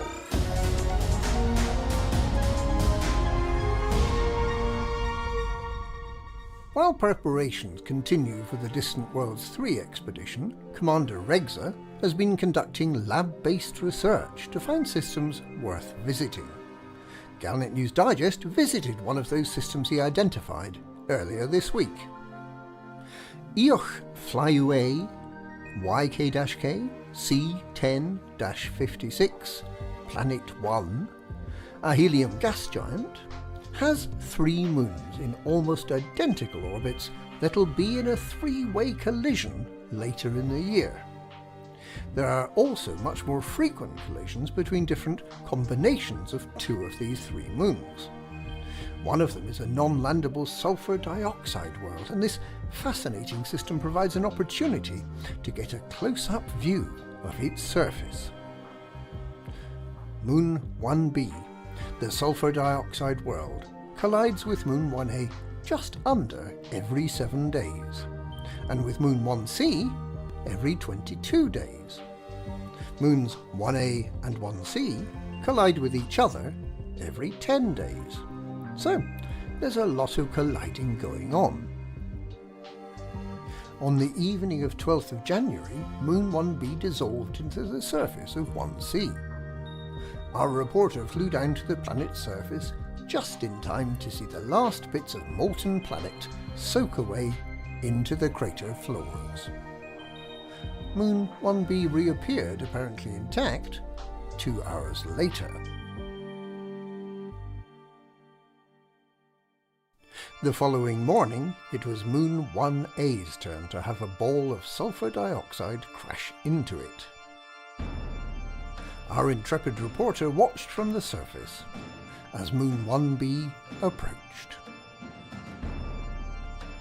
The video feed stopped suddenly when the ship's relay was engulfed. And afterwards, as the two planets started to separate, we watched them split apart from close range. If you'd like to visit Eoch Flyaway YK-K C10-56, it's about 2,000 light years from Colonia. With a number of collisions forecast in the coming months, it's well worth a visit, but there's no regular beluga service, so you'll have to bring your own transport.